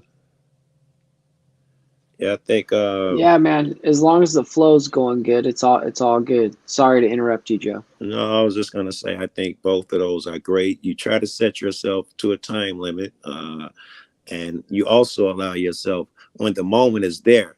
You, if you can, let that motherfucker go because the moments are rare. And like Moose just said, if it's rolling, fuck it, and it's a Sunday, let's let that shit ride. Amen. Welcome back, Nubs. And you know what? There's our man down there, Top G. He says it's not like Jack's got shit to do tomorrow, anyways. Hey, do you remember that old movie Friday with Chris, yeah. was it Chris Rock in Chris that? Tucker. No, Chris Oh, Tucker and Ice Cube. Tucker. Oh, dude, that Yeah. movie was so Friday, so funny. There was that line in there. It's Friday. I ain't got no money. I ain't got no job. I ain't got nothing to do. You get fired on your day off. Take it. Well, my name's Take It, bitch. We may not want to reference that in our leadership conversation presentation, just as a side note. Well, there is some truth to, my schedule has been quite open, quite flexible for quite a while. And I slept in this morning. I didn't actually go to church and so missed my inspirations and fellowship. But Moose and I shared some time earlier, man, and fulfillment, moving forward with goals. Brother, I don't think church is necessarily the building, right? Amen. This is church. I mean, each of us, our body is the temple which houses the spirit. And when we bring these temples together, we become the church. And through sharing our energies, the resonance of truth, honesty, love, compassion with one another, that is the body of the Christ. I saw something yesterday where they were talking about the CIA. I had tried to get rid of a book. I don't want to confuse two stories here. I think this is the one where they tried to get rid of a book. Eventually, some documents got leaked. The book got found out, and there was missing a page. It was this guy, and what they had him doing was some shit where he was working for him, and he had determined that the shit that we talk about, that all people were one person. He even backed it up with the quantum physics to show it, and the references and the people he talked to show that we are not separate. We are really together. We are one person, and here is our goal. And when he said, here is our goal, that was page 26. That motherfucker was missing for years. CIA said they didn't have it. They're like, why wouldn't you want us to know what the goal was? Well, somebody had leaked, and it came out what the page 26 was, and it was saying something to the effect of, we are all one, and we must better each other and get along in unity. They didn't want that message out there, is what they were trying to say. Hold up. You mean that fucking Bob Marley had it right the whole fucking time? Right? And all those Eastern monks. He must have read that page. He probably took it out the book. Right. Put it in his dreadlocks. Got some wisdom there. Yes. Lock that shit in. Yes, this is why Jack is onto something with his shit, right? And probably why I'm so, when you say you as opposed to we, why I always poke you and shit if you say I, because he is absolutely right with that. We are unity. We got to get together, love one another, wants to see. All that shit is true as fuck, bro. You sucks that y'all don't like Jack saying it, but it's fucking true. Truth is truth, no matter who the fuck's saying it. Well, and that's absolutely right. There's a lot of truth that's been withheld, distorted, and just totally twisted as far as what is real and what's been taught, what's been put in the media. This is there's enough science and explanations that convinces me that this is like a divine holographic experience It's You got to all study that quantum physics shits, man. It says the same exact thing. That this is all created for you. We've all been here before, and the people, Jack, you and I have met once or twice. Joe Cool, you and I have fucking met once or twice. Of Wizard, course, we probably we've dated met each once other. or I might have twice. been a chick in the last life, right? We Exactly. probably went out a couple times. I agree, right? We're all with the same fucking people because we're all the same person. It's fucking logical. It's super logical. It is. Well, and this is the thing too with that page that was missing. The goal or the reason we're here is to help improve each other. It's just frigging simple. I mean, of course, that's what nature does. It takes what was and it grows into more. It replenishes and distributes itself. And I mean, that's what we do with our thoughts. Whoa, stop there, because this is very interesting. What he said, this place really is, it is only as real as our accumulated thoughts. That is the only reality that exists over here, is what we project. He was saying nothing else is real except this world that we make through our thoughts. This shit is not set in stone, blah, blah. We created and create and continue to create all of this shit. Hey, Joe, have you ever read Think and Grow Rich? Napoleon Hill, yeah. Fuck yeah, right there. That's page 62. That's page 26. In a fucking 10-hour book. Yeah. Yes. Napoleon Hill, if you cats don't notice, he started off he worked at a railroad station for one of the big railroad barons, and this is how he got famous. There was a train coming down that was about to hit another train. This is when the telegraph or some basic bullshit communication was going on. He couldn't get a hold of his boss. He made the call as the kid in the station at the time to stop the train, and that got their attention. And then he told dude, as a favor to you, I'm gonna let you spend all these hours with all these rich motherfuckers. And he wrote a book about all the shit that they put in his head, and he turned out to be a great man himself. Great men breed great men, even when we challenge each other. In fact, iron sharpens iron. And as far as, you know, we were talking about nature, my 2 cents on that is nature does one thing very well. Or excuse me, 2 things. First, it grows, and then it destroys. And out of the ashes, we grow. Like that's how it works in nature. Like literally, you think about an animal that eats a plant. That plant goes through the digestive system and goes through the fires. Then it is excreted, goes onto the ground, and provides sustenance for the biome that feeds the plant to give the sustenance back. And don't forget, the animal itself has part of the same process. When he dies, he feeds the fucking system as well. He is part of. He adds. That's the circle on the circle. Yep. Mm-hmm. Well, back to the missing page and the goal that we're here to help each other. Something we all need to remember and accept. Number one, that's true. We're here to help each other, and the best way we help others is first self-care. I swear it is. Not selfish care, but self-care. Right. Yeah, thanks for the clarification, right? The distinction, because I don't want motherfuckers in the chat that they keep meant the opposite. Amen. But then the other important thing to remember is we can imagine and remember doing all sorts of things.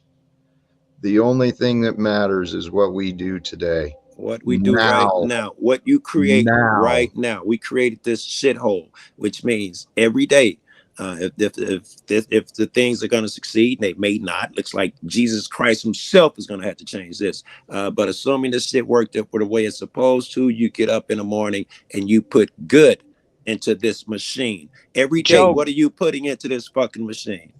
Joe, greater things than I you will do, is what he said. Right on. So that means that we need to do greater things because we are what we speak about, right? We are what we do. Yes. You know, so if I'm coming up here, for instance, this scenario, I came up as an agent of peace. I didn't come across any other way. And that means I'm an agent of peace. Yes. Period. That's the way it works. And then I even think of it like this. I got to put in extra good for those lousy 8 buddies of mine that get up fucking doxing people and being dicks every fucking day. I got to put in extra good energy to cover up for your fucking poor working ass. Now you're talking some stoicism. I love stoicism, baby. Fuck yeah. That's what I see when you're out there talking to them fucking pigs. Yes. Or, I mean, excuse me, law enforcement. Whatever the fuck they are. Yes, I'm trying to fuck. Right. Which brings us full circle to Napoleon Hill, right? Like, do you guys know that he was a fucking failure at everything he did? So he didn't actually execute on what was in his book and do nothing about it and be successful at fucking anything except being an interviewer. Really, he failed at everything he did. Well, that's his opinion. Don't beat on. All right. Well, all right. You're right. I prefer he's books, right? He's a pretty successful author. Yeah. I mean, he is that an author? I mean, he interviewed people that he was given the interviews by Dale Carnegie, right? And then a book was put together called Think and Grow Rich. Again, are you a successful author if you just write down the interviews that you did and then you didn't go and execute what the book is about? You know how you can tell he was a successful author? Because we're up here talking about his book. That's the first indication, right? Hey Siri, how many books has Napoleon Hill sold? That's not a metric of success. That's another. There's still a foundation, metric, right? I'm pretty sure the foundation still exists, and I understand what you're saying. He was an interviewer, and he wrote it down, and I agree with that statement because that is what I'm like. That's what he was. Hey, hold on. This goes back to an earlier topic. Judge the messages, not the messenger. I tell you what, the wisdom that's in those books, it's powerful. Okay, but again, we're looping, and this is like the eternal Talcott loop. It's like, what are you, Jack? How do you go about life where every single person has you just apply the same level of weight to everybody's words? How do you how do you choose what to listen to? Cupcake. Is that what you would do? You agree you do that shit, Jack, that you give everybody's words the same? And I think you did. Well, what I do is I allow words to guide me. Okay. I pay attention to the facts. I don't automatically assume everyone's a liar. I don't. Well, you're okay. Actually, you know what I do? I'm neutral, Jack. I'm neutral. You know, he got one of the best-selling books of all times. That doesn't make him remarkable. Make him a success. I didn't say remarkable. I didn't say remarkable. We said successful author. Yeah. You were saying he's done nothing. I said he's a successful author. I said beyond him writing the book / doing those interviews, what did he do? If I wrote a fucking book that was so great about all this, about how to be amazing, and I fucking don't do anything else besides that, and fail at everything I do, that's what I'm saying. Look how disrespectful I'm not sure. Why do I have to be respectful to Napoleon Hill? Timmy, I'm sorry to talk over you, Joe, but by your standards, Timmy, I mean, Napoleon Hill has been credited with creating more millionaires than any others because of the principles he studied and he shared. Everybody I know says Oprah, they follow his I've heard it elsewhere. Successful. Everybody says that because they just became new to self-improvement, and they're like, oh, Napoleon Hill's the book I'm supposed to read, and then they go, did you read Napoleon Hill? Yeah, I did. Did you? And then it's like, okay, great. Right. All of them are just saying it because it's some fad. Nobody discerned got anything from the book. Is the claim that you're trying to make here. Obviously there are some good things in the book. I'm not talking about that. I'm talking about him. We came back to, did Napoleon Hill actually fucking do anything? And your guys' point is that Well, he doesn't need to. That's No. Point. Our point, that wasn't you don't our really point. need to. Jack Just write a said good he created book. millionaires. I said he Jack, wrote a you can be the successful next book, Napoleon and Hill. Jack said he helped create millionaires. We did not say that he's done nothing or whatever you just accused us. Jack said he's helped make a bunch of millionaires. I say he sold a lot of books. So what are you talking about? I'm saying he didn't actually he's fucking got a lot of nothing testosterone going through his blood. Read the He's book. been holding Besides out. make the book. He's Good. practicing semen retention. He needs somebody to smack him around, because with the words that he's saying, he's just saying words to express that I'm upset about a thing. Someone needs to hold him accountable. Joe, don't try to saying, pimp and Mac on me like you do with fucking Moose. I wasn't Jack. even talking to you. I was fall talking for to that them. fucking I wasn't even nonsense, talking to you, bro. I was talking to them. Talking to who? I was talking to them about something you're doing. I wasn't trying to Mac you. I wasn't even talking to you. See again? You just say shit. Yep. Sometimes. So again, now you're still talking about me. I don't need you to like rephrase what I'm saying. Why don't if you want to rephrase what I'm saying, why don't you just let me talk? He learned that from Pop. Because you jump around like a woman. Like that. No, you jump I didn't around learn and that. evade like a woman. This is I what a jump leader around does. and evade. Yes, Okay. you do. You How? say, well, the way you characterize dude, he's done nothing. You've been doing nothing but backtrack every time we point out to something he did, and you get angrier when you have to backtrack. He didn't. How did he do anything if 100 years later people are crediting him for their success? That's not what he did. Hey, I'm Timmy, just saying hold he on, didn't Timmy, do nothing. Why does that offend you guys? Timmy, here's what I've recognized. I think you're correct. Oh, here. Okay, we can disagree.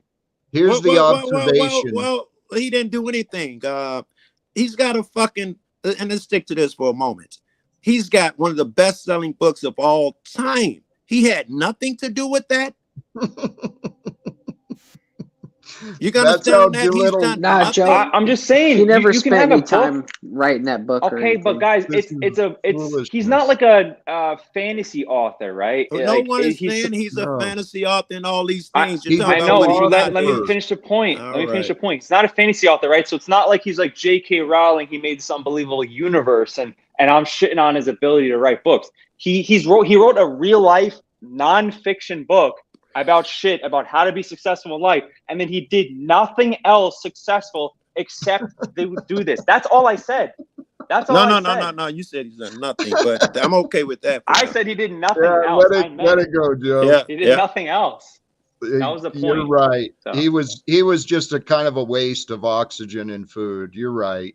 He inspired me. I'm thankful for the cat. He inspired my brother. So don't be emotional then, Joe. In fact, don't he be got my emotional brother to reading Dale Carnegie and all of that. That started with him reading Think and Grow Rich. Thank you, That's guy. Cool.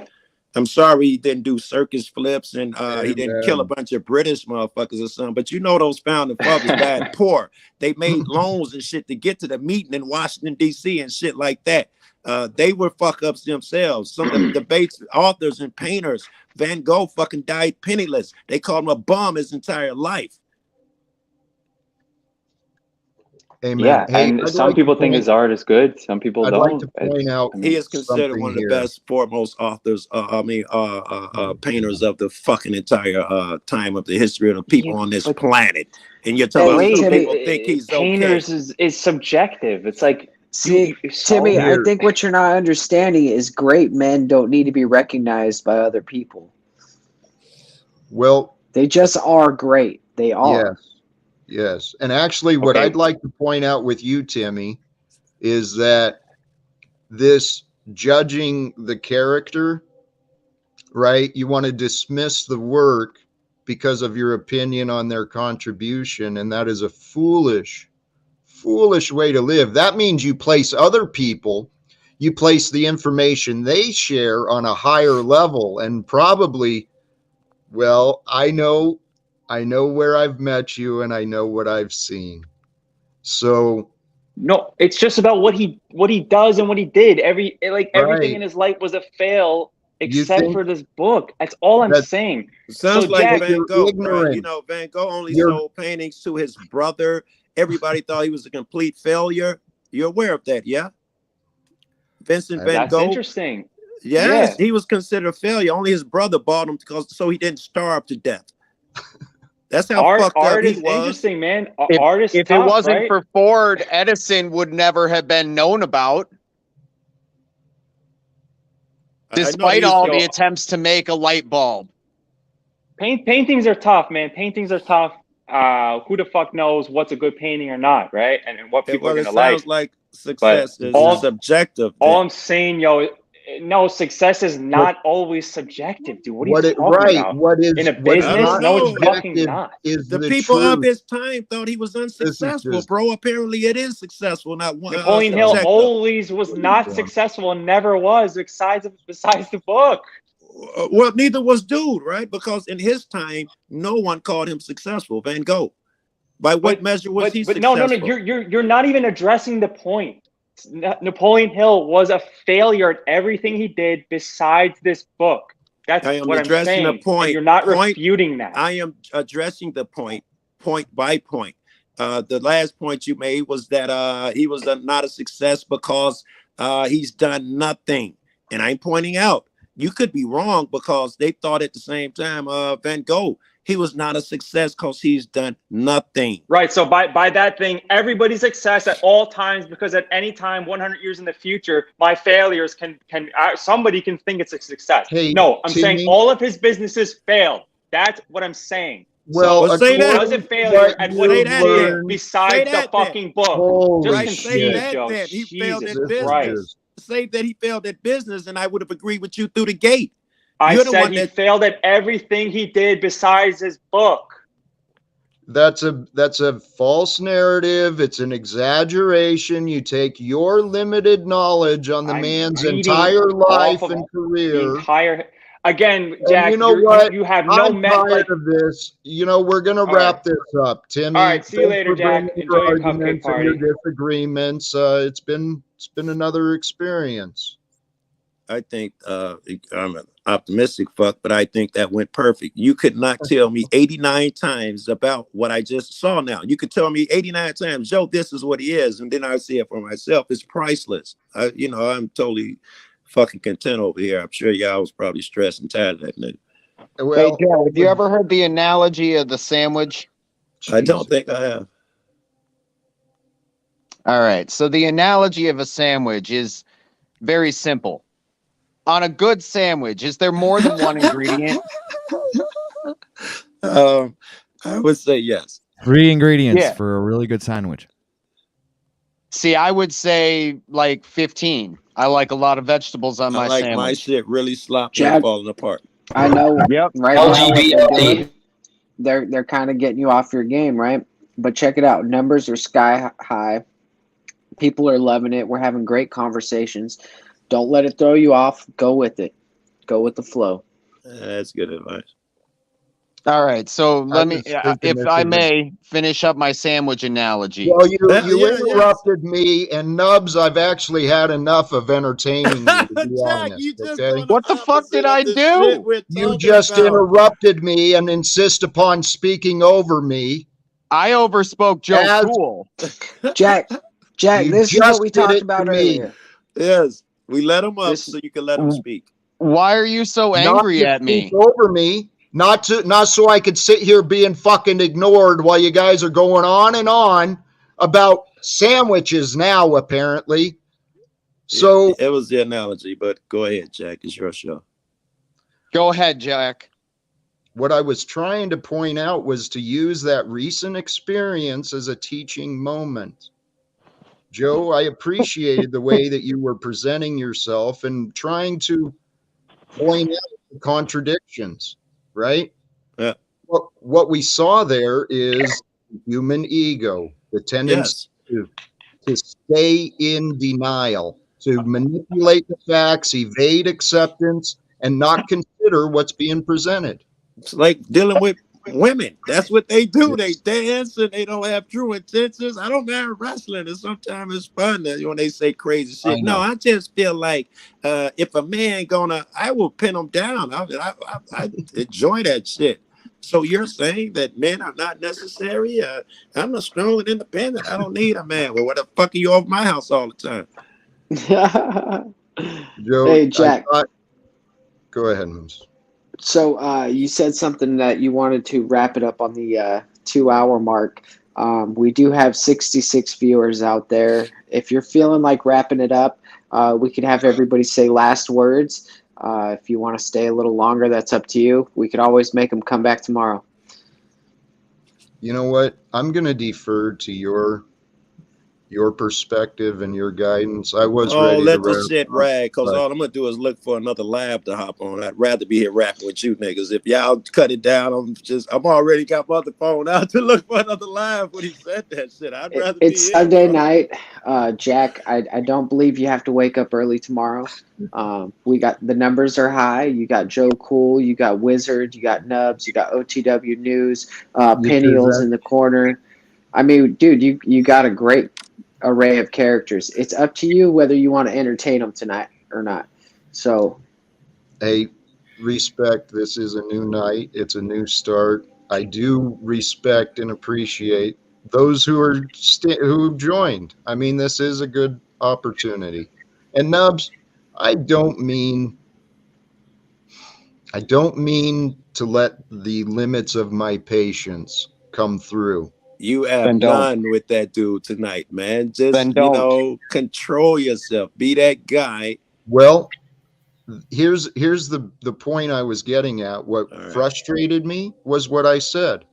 I'm sitting here, I feel like I've got a lot to add to the topic of boss and leader and what's going on, but I'm sitting here watching. You're wrong, right? I was watching Timmy defend gossiping far longer than I wanted. Okay, I understand that. I figured that it was more the Timmy shit and had nothing to do with Nubs. I was like, he's at his limit, and Nubs opened his mouth and he called Timmy shit. I figured that, and you're right. I'm sure if you thought he interrupted you, you're right. Blah blah blah.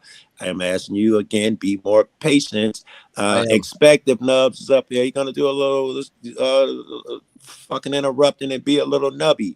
Let him do his thing a little bit.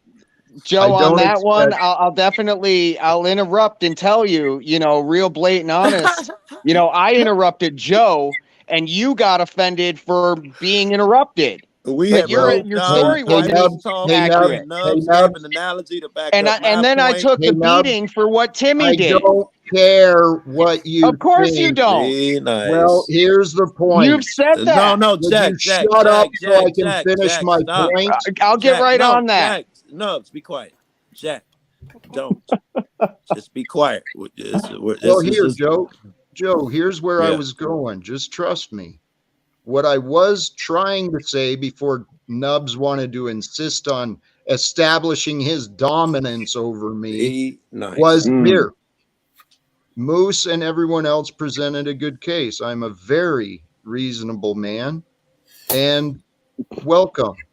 Nubs, you started telling a story about a sandwich. You were using it as a metaphor, and please, I got out what I wanted. Thank you. Be an adult and just continue the metaphor. Please don't comment on Jack. I'm going to cut my own throat. Joe, I love you, man. All right. So the sandwich.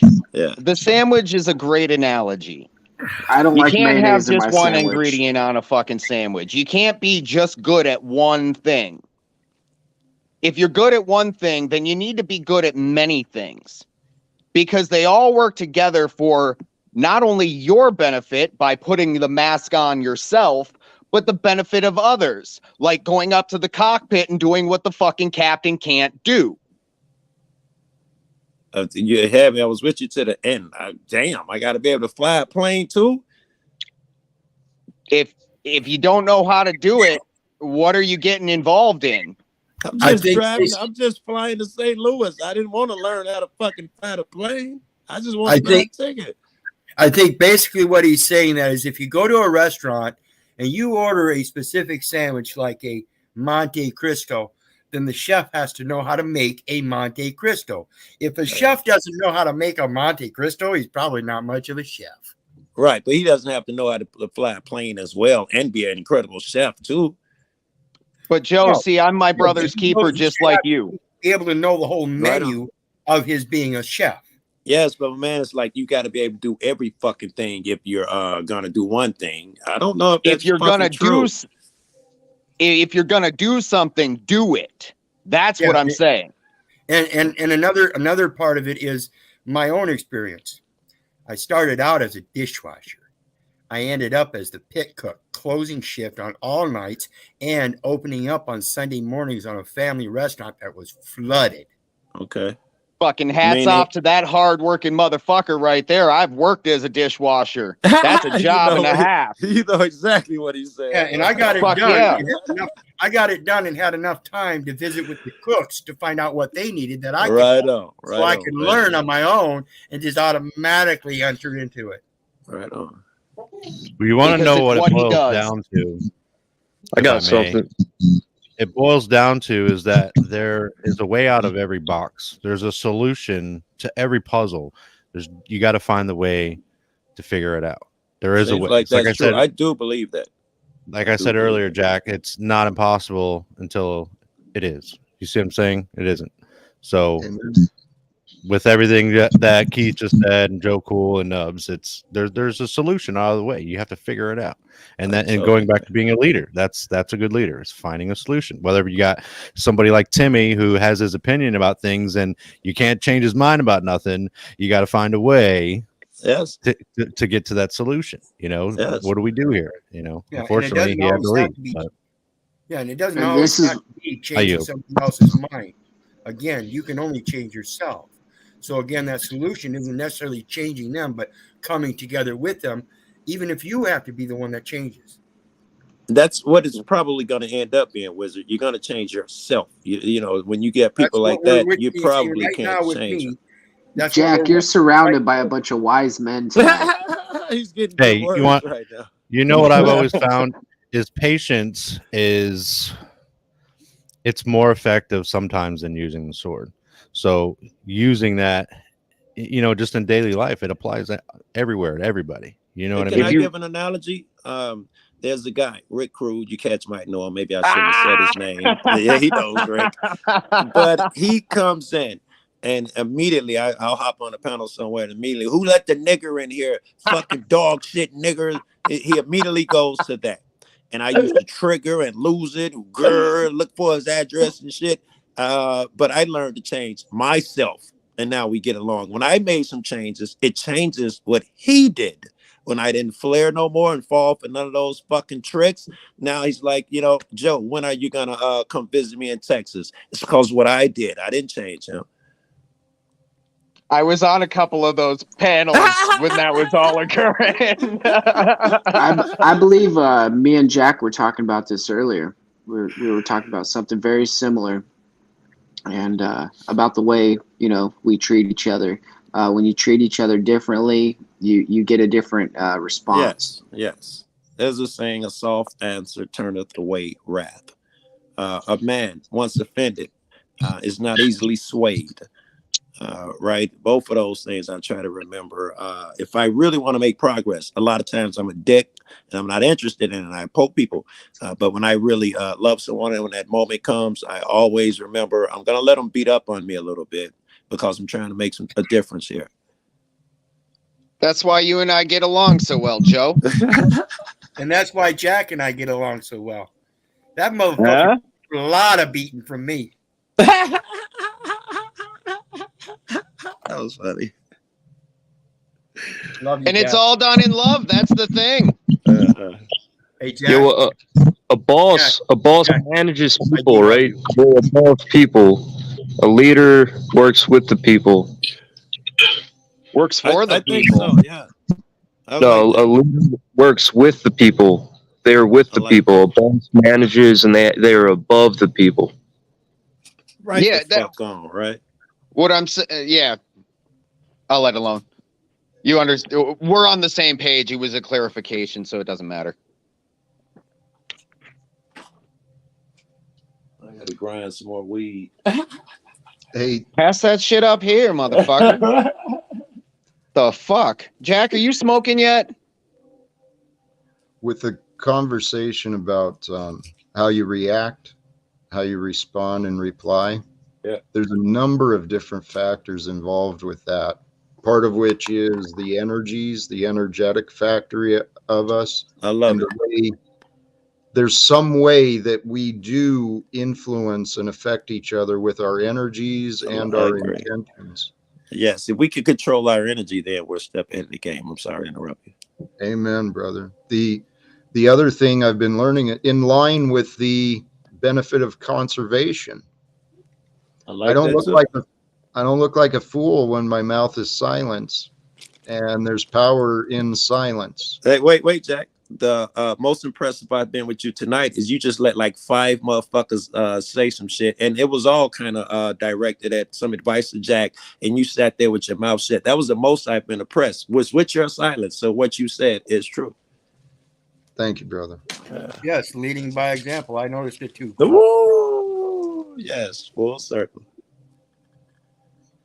Well, we're all learning and growing together, and I'm telling you guys, there's something magical happening. Yeah, if nothing else, I'm not here to interrupt you guys. If nothing but else, we got Mr. Hardhat right Hardhat here. in the house. I don't believe Hardhat has ever been up on Jack Talcott's channel. If I'm wrong, you know, I will stand corrected. But it's nice to see him here. You know, it's a blessing. Good day, Hardhat. You better pass that shit. Hey guys, yeah, I've been up a couple times on Jack's panel for sure, 3-4 times probably. Not See, regular. I was slacking on my duties, Hardhat. My apologies. Slack ass. It's hard to keep track of everything. If there was a stereotype in my mind, like an image of what a hard-working man would look like, it's kind of Hardhat, right? He just physically symbolizes that rugged and this tough. Is how fucked up I am. I was thinking, I don't know, Viking warrior or something. Well, that too. Like medieval. I was thinking Sons of Anarchy. Yeah, that's something good, right? The dude without the criminal part, though. Right, without the murdering people as a Viking. Right. Well, the more I've been around Hardhat, the looks are deceiving, because I think there's a big fucking heart wrapped in that big package. All right, I like that. I'd be more impressed with the mind. Hardhat, have you heard anything we've been talking about? Actually, no. I kind of just jumped on.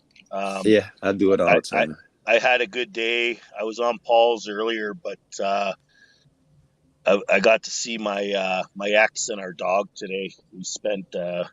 Wait, is that a good thing? The dog is a good thing. Seeing the ex is a good thing too. Oh yeah, no, I love her to death. You know, okay. I wish. I wish we could be healthy and happy together, but we after 10 years we weren't too healthy. So, but yeah, so it was a great time. Great to see the dog. I went and brought a meal, and yeah, no, it was a really, really good time. Just full of love. I'm going through a tough time kind of right now because I'm not sure exactly, but day 10 or 11 off of tobacco. Yeah, and so it's. I'm still spitting out shit and coughing and stuff, but it's a real mind fuck the last 3-4 days of not going to buy a pack or trying to manipulate someone to get a cigarette. Like, I really feel it's kind of like when I quit drinking, like, you feel like you're a piece of shit and you can't trust yourself. And so I don't like how I'm feeling right now because I can't trust that I'm not going to fucking try to get a cigarette or something, even though I don't want it. And I'm like 10 days. So that's why I went to the mountains and went to her house because it's safe, and so no, I'm doing cool, but it's no. In the days that you've been not having a cigarette, the days leading up to that, how successful were you? Had you been bumming squares? Had you been falling off? And now you're seeing some success? No, I mean, there's no bumming. I mean, I work hard, so I buy all my own, No. whatever. I mean, I'm sorry. Maybe I phrased that wrong. When you decided to quit and you say you have this desire to ask someone for a cigarette or whatever, has it always been like that and you quit cold turkey? Or I guess I'm asking, was there a progression or did you just quit cold turkey? Well, yeah, I quit cold turkey, but it's kind of, I tried all the different ways, the gums and all this other stuff. But I mean, what I've learned, here's the thing is I never smoked tobacco. I quit drinking over 15 years ago and then started smoking about within that first year of quitting drinking, started chewing tobacco and then went to smoking it. So it's like a switching addictions, whatever. You know, I've been sober for a long time. I've been doing good, but this fucking, I'm dying, man. It's fucking killing me. And Right I'm on. almost 50. And so I got into a kind of a depression last week. Like, man, I gotta make changes, right? We all talk about it. They But say that shit harder to quit than heroin, squares. They say it's harder to quit than heroin. And I know a little bit something about quitting heroin. It was not easy. It was over a year or two before I felt that I was really getting my strength back up to where it was. You know, might be a Hey, long Hard time. Hat. Moose can attest to this. I have failed in my endeavors. So, dude, if nothing else, you're a fucking inspiration to me because I'm needing to do the same damn thing, and I've attempted and I've tried to do it. I have not been successful because I have not done it. Right on. You know, and I've just recently come across the book that I mentioned earlier. Nevertheless, you coming on and having Moose in here brings that accountability circle because you're being honest and you're having integrity about where you're struggling, and that is admirable. I'm struggling in the same place, and it's an accountability thing because Moose used to yell at me all the time when he'd see me with the fucking square in my fingers. But he saw I gave up, so he gave up. And that's admirable. I would like to say it's admirable too, but according to Timmy, you don't get credit for helping other people and inspiring other motherfuckers. I kind of get where he's coming from. I don't agree necessarily all, but that's just my argumentative side coming out. Yeah, I see I see that there is some validity to what I perceive he was saying. Yeah, he was a failure. He was a horrible fucking businessman. Yes, but you Horrible. know, I read a lot of biographies and bullshit like that and autobiographies, and it turns out that most of these motherfuckers are just making about the skin of their teeth. Every one of these great men, the Tuskegee dude, Booker T. Washington, all the founding fathers, in order for them to go on that out of town trip that we heard about that was so incredible, he had to fucking get a loan on this and that. The bank guy was like, "You never paid back. Come on, man, please." That's right place, right time. All that bullshit seems to be a part of it. Yeah, but in everyday life, like I understand where he's coming from. Like I said, I don't agree with everything that he's saying. But the true measure of, in my opinion, the true measure of a man's success is the legacy in which he leaves. That's the biggest measure, at least, right? In my opinion as well. That's the biggest. How's he looked upon later? The Japanese, I think, would agree with that too. Right. Yeah. And, you know, with that being said, even in the contemporaries, you know, if your contemporaries look at you, you know, a long time ago, I figured out that when everybody else was calling me an asshole, it was maybe because I was an asshole instead of they were all being assholes. Yes. That's that shit women do. Yeah. Hey, two things I want to welcome. Hey, Jesse, thanks for joining us again. But I don't know, maybe I missed it.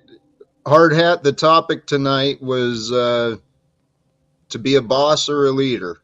And we've been kind of bouncing around some of the perspectives of what makes where's the distinction? Yeah, is there a distinction? Is there a difference between a boss and a leader? Hard Hat? Right. And so please, I'd love to hear your input. You too, Jesse. Yeah. We've covered a lot tonight, but is there a distinction between a boss and a what's the other one, Jack? A leader. Boss and a leader, or are they interchangeable? Either one of you two cats. Boss and a leader.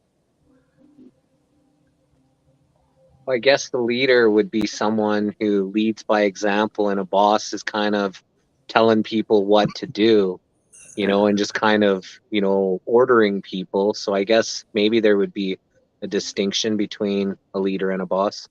Yeah. Hardhead, you got an opinion? You're muted, Hardhead, if you're talking. I agree. Yeah, I'm just thinking and moving my lips. Yeah, I don't know. It's I guess I'd have to maybe what some buddy said, but I mean, in some ways, I think it's better for me to kind of, in a sense, if I want to lead by example in how I'm doing stuff and whatever.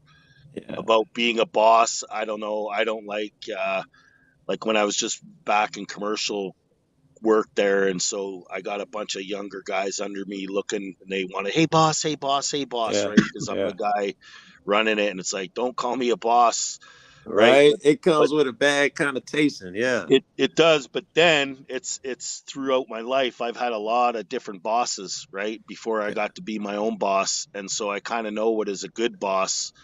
Now I do know I don't have a lot of patience for people that don't pick up quick in what I'm saying, and so that's a definite default on me. But yes, I think agree. if you're going to be a boss, be a fucking good boss, right? And you see a guy that's showing up at work, you give extra, right? You make someone feel important. What? You're a man, you're coming to work, you're throwing your shit around. Here you go, bro. And people appreciate that, right? And that's what a leader does too. That's what a leader does. That's how you get loyalty, and some people stick around, right? Yeah, that's why I say a leader's a servant, bro. Because you end up humbling yourself for everyone, and that's how the fuck you become a leader. It's not by bossing niggas around telling them what to do. It is putting yourself beneath people. It sucks, but that's what you got to do. You take a lot of beating and that shit, like Martin Luther King. That's how he got his shit, by if the fucking all the violence and shit, and throwing them in jail and all of that shit. Even the black folks was like, why you coming up here stirring up us? And the white folks, why you stirring up our good niggers? He wasn't running shit. He humbled himself and said, don't hit back, and all of that bullshit. Amen. Hey, I want to jump back in here too on the boss and leader with what you were talking about, breaking habits, right? The thought that came to me while these conversations were going on, maybe a distinction between a boss and a leader is gratitude, right? Because a leader would be grateful. You killing it, Jack. That's the third time you come with distinctions and all are on point. Great gratitude. Thank you. Well, but here with breaking patterns of our past too. First of all, I want to congratulate you, brother. Fucking nicotine can be a bitch. Yeah. And I mean, I'm still making excuses for myself along those lines. So congratulations. So one of the things I have learned with all the habits I've broke is leading yourself. Use your imagination, leading yourself forward, picturing the benefits, the improving health. You already mentioned you're seeing signs of your body cleaning itself out, you're recovering, you're keep that in the focus that you're receiving more health by the change in pattern, and that'll help keep your spirit in there. And you'll see progress. Your health is getting better. Yeah, it'll help with your spirit because you see the benefits already. I think right now my biggest thing is that I do want to quit. I know I want to quit. I'm feeling better, but that the demon or the devil in me or whatever it is trying to say, yo, bro, it's okay. Go have one. And coming from quitting booze, it really is like Wiz will talk about with the program, and that you can't have one.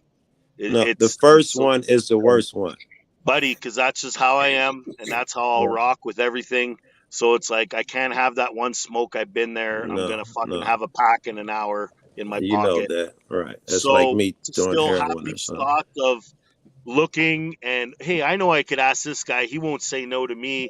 And almost acting on it, I feel like a piece of shit again, right? So I'm very, I'm laying low right now, kind of thing, and interesting, yeah. When I quit smoking, I needed to have a pack of smokes with me. So the first 3 times that I quit smoking, I quit drinking, I quit smoking every time.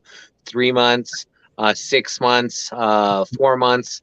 Every time I started drinking again, I started smoking again. But when I quit smoking and I didn't have a pack of smokes, I would always be thought the process, contemplating, going to the store, getting one. I thought about it. But when I actually, successfully quit, I always had a pack of smokes in my car that I could go and smoke at any time. But I was ready to quit. And the whole mind fuck for me was when I didn't have the smokes there, because then I played the whole process. Should I? Shouldn't I? Should I? But when I was ready, I had the smokes always with me. And after about a year, I just tossed that pack of smokes out, and I knew I didn't need that smokes with me there anymore.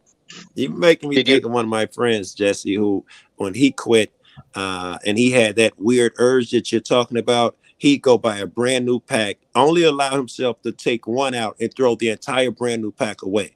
There was like mind games, like you play with yourself, and he did that. I don't know, maybe 5 times, and he never smoked again. That's one way. One of the things I've learned is, just real quick, if you look at it, whatever you're breaking away from, it's an old friend, right? Yeah. We all move away from friends move away, relationships drift apart. So recognize that time for that relationship is over. Yeah, you're an adult, you've had friends come and go and all of that. So yeah, look at it like that. To add on that, if I may, some of the friends that we had as children were not necessarily the best of friends. Yeah, and we didn't know it, right? Hey, Joe, I know at least there's a couple of us on panel, but I can guarantee you and I, knowing my story and knowing your story as well as I do. Just quit the violent gang shit and quit doing smack, and you'll see if those guys, your entire lifelong 30-year buddies, you'll see if they were friends, bro. No, they weren't, because they're trying to get you to go on licks. They're trying to offer you free dope because they want you to be on dope again and support them. Yeah, they were not my friends, bro. Even when you're not into that part of it, you still get that aspect. Just people trying to pull you, because if you're on the business end, it's still the same fucking addiction, because an addiction's just that. Yes, right. That's what we end up trying to switch fucking addictions, I think, because we realized that shit. I had to stop. I was using and selling, and I had to quit both in order to quit the using part. I had to stop answering my phone and selling as well. Many, besides just the chemical reactions our body's accustomed to, most addictions are actually habits, and our habits come from the thoughts, and that's part of the mind control conditioning of this society. Is to generate habits. Yep. Well, habit comes from habitual, meaning to do over and over repeatedly. Yeah. So it's both, in my opinion. Like, I to add to what you're saying, not to take away by any means, I agree with what you're saying. I also think that it's that revolution that we continue to go on, but all we're doing is just turning around in the same fucking spot. There's a proverb that says the chains of habit are too weak to be felt until they are too strong to be broken. These habits sneak up on us. Isn't that in the Quran? I don't know where it's from. I think it might be. Where's John Vance? He should know. Actually, that kind of brings us back to Napoleon Hill. I did that broadcast about his book, Outwitting the Devil. And in that interview, the devil says that he gets in the mind of man through the drift, and then the drift becomes a habit. I love it. The drift is when we start drifting ourselves away from the truth and from health and all this other good things, when we make excuses. When we make excuses and blame, that's when we start driving ourselves nuts. Jack, I'm going to move it a little bit here with your drift theory. To me, that drift, that habit actually has an intelligence, or at least we say it's one. We say it's a demon, it's a foul spirit or whatever, that drift. And the more you allow it in you, the stronger it develops. And I believe it has its own energy. And I believe people who have let those energies really build up in them, when they see the opposite energy coming, they act out. You see it on these fucking panels. This guy is getting too close. He's threatening me. And the person that they're controlling will act weird as fuck because that energy insists upon it. Yes, brother. I think I got you. I think it's a force. There's a force, it's a force that we reckon that we drift. It can allow us to drift.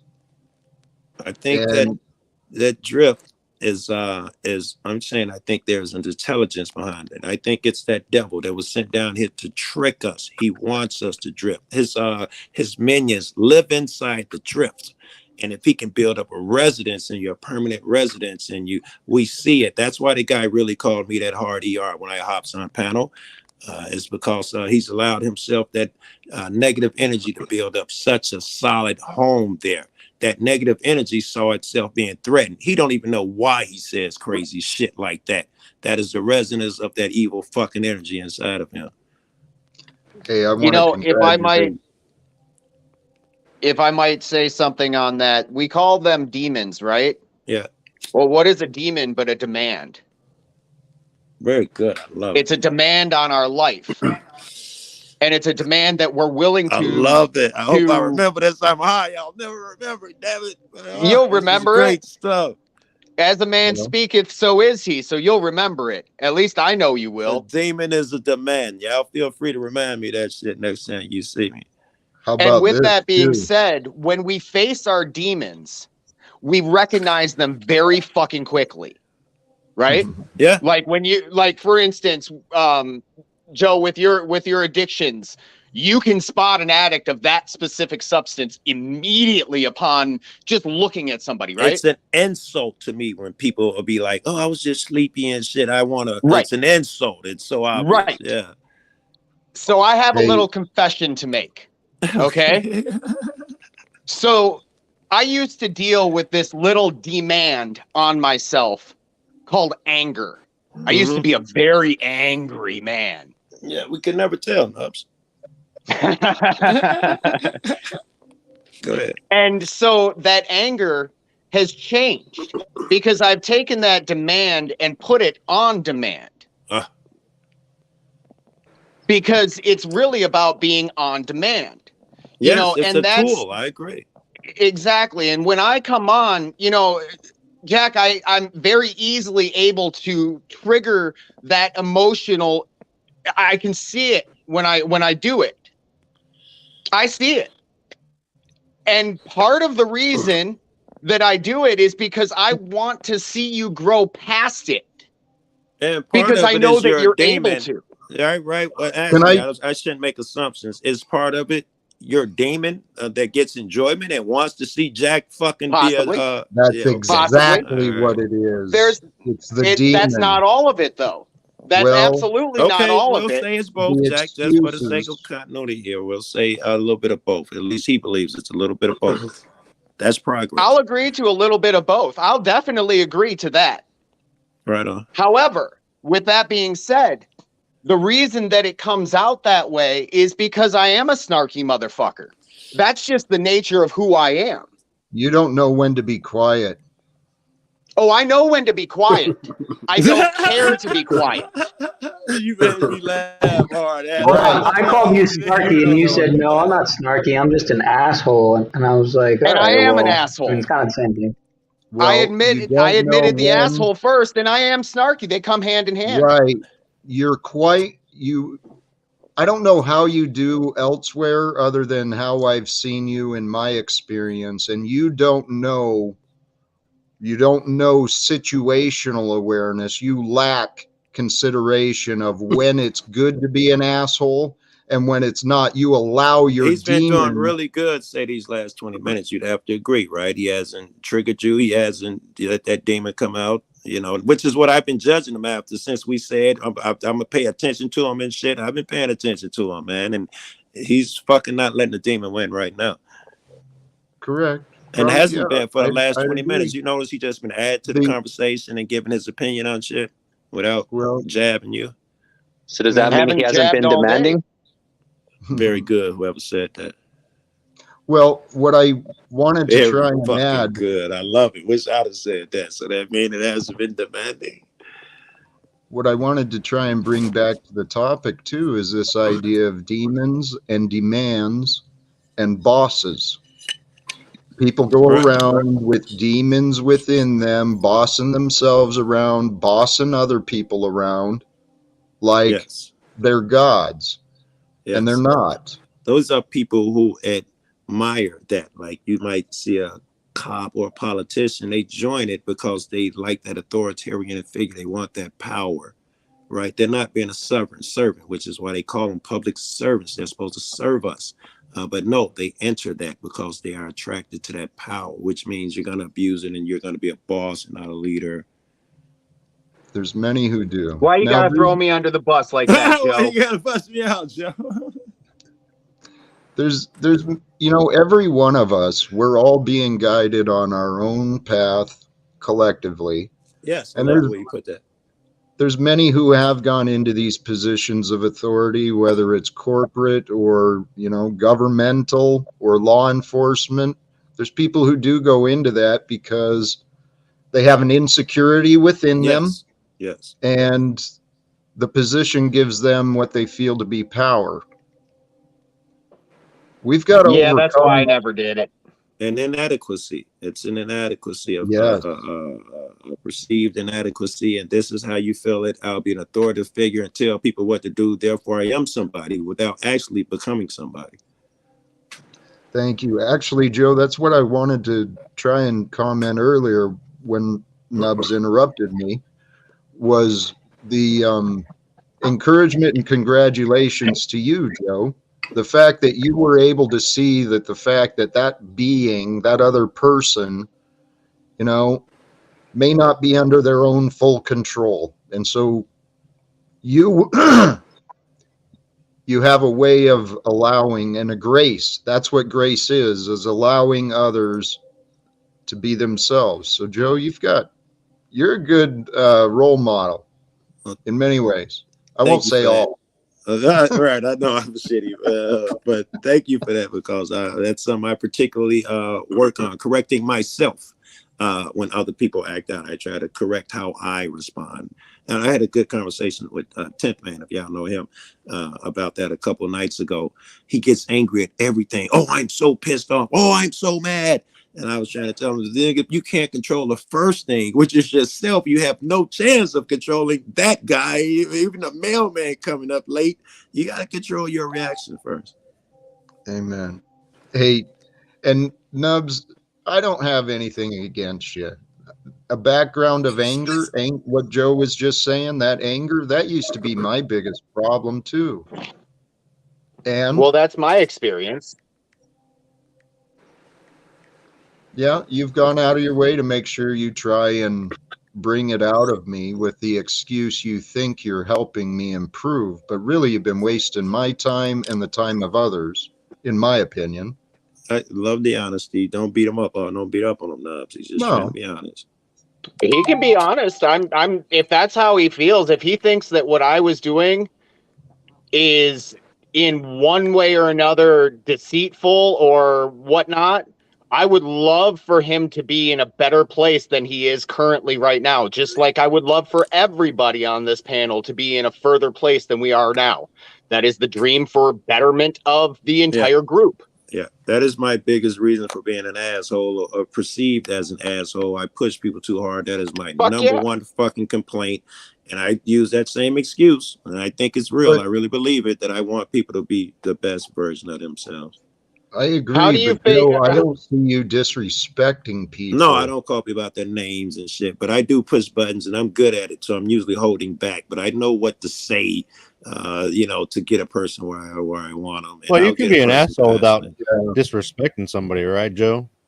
Right. You can be an asshole. There's no disrespect. Nubs doesn't quite understand that. Yeah. How can you even say what I do and what I do not do? It's based off of your perception. Maybe I've got something other than that. I know the and facts. facts. I've seen. You guys are talking at the same time again. Yeah. I'm not here to argue. You know with what? them. Let's have a conversation privately, so it's not everybody's business, man to man, and we'll have that conversation. I'm down for that. All right, you Respect, bring better brother. energy than you got right now. You seem a little excited. No, not really. It's really frustrating to be constantly thrown under the bus, yet I haven't said a fucking Amen. thing. Amen. Can you imagine my somebody but attacking him? see, Stop attacking him. you know what? I Nub. told you we would look at that, so I'm gonna honor. You're right. You're right. We're good. We're good. I'm good. I love it. Did you see what he just did, that Jack? That was really bad. Peace, love. Hey, Nubs, I dropped my number and email in the back, so whenever's convenient. And First time you need a booty call, you call him up about. Oh no, that's not what we're talking about. My bad. No, man, but you know what? Well, Jack, Go ahead. If I may, if we can agree in between all of us, can we agree to not scream and yell at each other and not hang up on one another angry? We can disagree. I like that. But to be angry and frustrated and to be able to have the patience to not speak, and when we do overspeak each other, be respectful and polite and back down equally, because I'm not coming to this as a combatant. If I'm looking to resolve an issue, I want to fucking resolve a fucking issue on a private level. But in front of all of these men, I want accountability between the two of us, so that when our story comes back after, tomorrow, that story matches between the two of us. I love it, man. He's asking for nothing but transparency and accountability. I like it. Respect. And honestly, I'm confident, because if you come in with that intention of resolve, brother, me too. And Moose and I were able to, we turned some corners, right? We found ways to communicate. And I think you and I can too. If I think you and Moose opportunity. have turned corners, Jack. Moose has been trained to befriend you, but it's in his nature to troll a bit. So a lot of the time while he was, trying to get close to you, he was trolling you just as hard and making fun of you just as hard. I saw none of that tonight. And I was looking for it, because in chat, when I said this is the truth, I hate to, reveal this type of shit. But when Moose said me and Jack have come together, my intent, the first thought was, is he sincere? I appreciate and that. so I've been looking for that all night. And he hasn't done that bullshit tonight that he normally does, where he's giving you a left-handed compliment or something. He's been doing well. Amen. The left-handed compliment is still a fucking compliment. That's what you guys don't understand. With guys like us that are just straight up fucking smart asses. If I'm telling you, how many times have I called you Joe Fool? It's you and about 4 or 5 other motherfuckers. A lot. Right. And how many times do you take me seriously? 0. I don't think any. Exactly. Because you're my boy on the, like, you coming up where I'm at, I got you. Like, and same goes for you, Jack. Dude, you need a place to fucking come work? I got you. Now, I'm just saying in general. Like, I don't give 2 fucks, dude.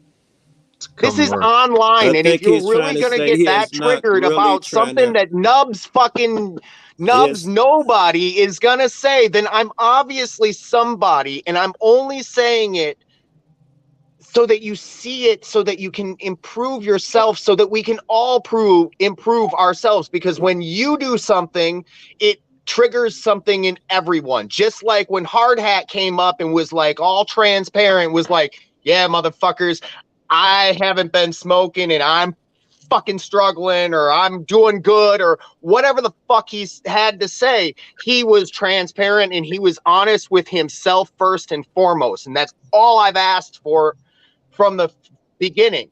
Getting thrown off the panel, sure, my ego got involved. Sure. All right, but I'm a smart ass. Let me translate and encapsulate. This is all what I heard. I shouldn't say all I heard, but I was about to say this is all I heard. I am not trying to hurt you, but I don't think that you're being as, I don't know the word you just used, honest, sincere, whatever word, transparent as Hard Hat. And it's only because I see things that I've dealt with personally, the fucking mountains I've personally fucking climbed. Yes, and like, you don't think that I had a divorce and didn't lose my fucking family just like you? Of course I did, dude. Otherwise I couldn't speak on it. Right. I was the asshole. She was the asshole. Probably. Some shit happened. Well, right. All I'm trying to do is I see you at a level where I will. Never mind, man. Whatever. We'll talk later.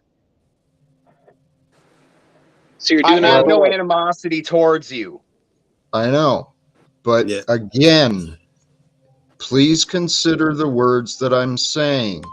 For many, many years now, I have been experiencing patterns. People bring their shit from their past and accuse me of their problems, their disbelief. Jack, did you have an anger issue? I used to, and it's, you know. Jack, do you express anger towards me when I do something that you don't like? Yes or no? Simple answer. Every time, no. Every time, damn near. No, that's untrue because he offends me quite more often than you would see. When I my mere presence offends you at times. You guys aren't seeing what I know to be true. No. All I'm seeing is what I'm seeing, and I'm telling you, the times that I've been here and you and Nubs been together, almost every time you've been impatient with him, and end up every time you say something it triggers you. You know, that's Joe, what I've seen. I understand and I respect what you have seen, but please trust me that there is ample evidence of him insulting me, disrespecting me. It's obvious and clear. You wouldn't be like this for nothing. I've taken all that into consideration. Obviously, he's so how have I expressly insulted you? I'm not going to argue. I'm not here. No, I'm not looking. You brought a point. You brought a point up, so I'm curious. You don't remember specifics? Well, here. I called myself a bad dad when I came up on the panel. No, you asked Jack. You're insisting that I disrespect myself again. Remember, I shared a story from my past when I was in about 7th grade, and the fucking asshole children that I was with, they gave me a nickname. You remember running around fucking throwing that nickname around? Dumbass, Nubs. So now I'm a dumbass. So now, wait. I'm at my limit with you, Nubs, and you're the one who wanted to press me into that conversation like a dumbass. You did well. You called him dumbass, but you did well. You said that, nigga, I shared in confidence with you something and you used it against me. You fucking answered this question and you gave him a fucking example. You threw the dumbass at the end, but you did fucking well. And Jack, eat your Snickers, man. Let's get this thing back positive. Jesus, well, I'm about to. You should have stopped the stream a couple hours, half hour ago. I know. I honestly think I allowed Moose to come back because of my new and growing relationship with Moose. Yeah. Moose mentioned, I saw a chat and he mentioned that him and Nubs had a, friendship, whatever. So I extended more grace to Nubs, and I'll see if he follows through with his conversation. Yeah, please talk offline because every conversation goes to this shit. Right? We could be talking about medical, physical. Somebody could be like, God is in my backyard right now. And you guys are going to start fucking talking about, well, can you prove that I said that? Right. Do that shit off. I don't mean to interrupt, but to counter what Dee just said, you just hit 70 viewers live, and that's a record for this stream. And I think that's a record for you, Mr. Jack Talcott. That's a new high, sir, from what I've seen. So and congratulations it's a Sunday on night, that, pimp. And it's a Sunday night, pimp. Yeah, arguments. People love to see arguments online. I don't think that's what we've been doing here. So, the last with Nubs, being an asshole, and him and Jack, where was that going? That wasn't going, and I didn't see it in a positive direction. Jack's on the rise, guys. Jack's on the rise. Let's give the viewers what they really want. Let me appreciate these guys a little bit, Jack, because my nature is to, when I see two guys got to have it out, I'm the guy who's like, let them hammer it out a bit. But I appreciate these guys standing firm that no, we're not gonna let them do it right now. We're gonna complain every time, and I appreciate that shit, man. It's I can be fucking wrong. Hey, there's a time and a place, and so there's no secrets. Nubs was in the back, and I kicked him to make space for someone else. If someone else wants to join the platform, they're welcome. But I think we could have more positive, maybe more enlightening conversations this evening. Yeah, Maybe if I wasn't here, he'd do. You guys would do great with him. But I'm here. Nubs is normally when you're not. He is one of the biggest contributors to any fucking conversation. And when you're around at Nubs, it's not. You're one of the biggest contributors. You two niggas did together. We can't get no fucking way, right? Well, and hey, we've got a lot of good minds. Jeff, you've been here and you've been quiet. If you've got anything to jump in, bosses and leaders, what's your thought? Yeah. So on that thought, I believe that a leader helps motivate people around them, and that with bosses, it seems to be more like a hierarchical thing. They do just tell people what to do. They don't quite lead by example. And there's a lot of bosses that I've had that I don't want to follow them anywhere because I don't really respect the way that they handle. I think like when you were talking about with Joe Cool, I think you have to have situational awareness with who you're dealing with, because some people respond, with negative reinforcement. Like my buddy, when his bosses tell him what to do, he takes it like as a fire under his ass, and he treats and he'll say the same thing to me. He's one of my best friends and investor, but we went into business together, and he'll do the same things with me, but I don't respond the same way as he does. I totally understand in those scenarios. So basically, when he rags on me, I get unmotivated. I like positive reinforcement. I work that way. Not everyone does. So I think you have to read the room. And I think you have to be willing to. I think you have to be willing to start from the bottom up and not put yourself above anyone else, but be able to go in the trench. Yeah, you have to have, like Jack said. I think you need to have gratitude. You need to have humility, and the people respect that, and they'll look at you and want to emulate you if they know that you're willing to do. Like when I had I had a bar a long time ago, but I'd be in there scrubbing the toilets. It didn't matter. I didn't just point to my workers and say, hey, you need to go clean the bathroom, because I respected my spot. And if you don't even respect your own business or your own investment, and you don't lead by example to your workers, then they won't follow you. So I think you'll get. I think there's quite a difference between leaders and bosses, in my opinion. So, I think you breed them too. Now, to listening to what you said, I think the guy who when the boss commands him, it lights a fire under his eyes. I think he is going to breed another boss. That guy only wants the boss's position. He is only doing it so he can order people around. And then the guy who gets to you, he's more of a leader. He's motivating a guy. This guy, he'll be able to fish for. I'm sorry, I saw Provost's fucking sweater, and what else the fuck can I? Holy hell. Oh my god! I was so good and Provost sweater popped up on the screen. I've been smoking too much. I just had a psychedelic experience. Yeah, and everybody excels in different areas, right? So what one person excels at may just be someone else's weakness. Yep.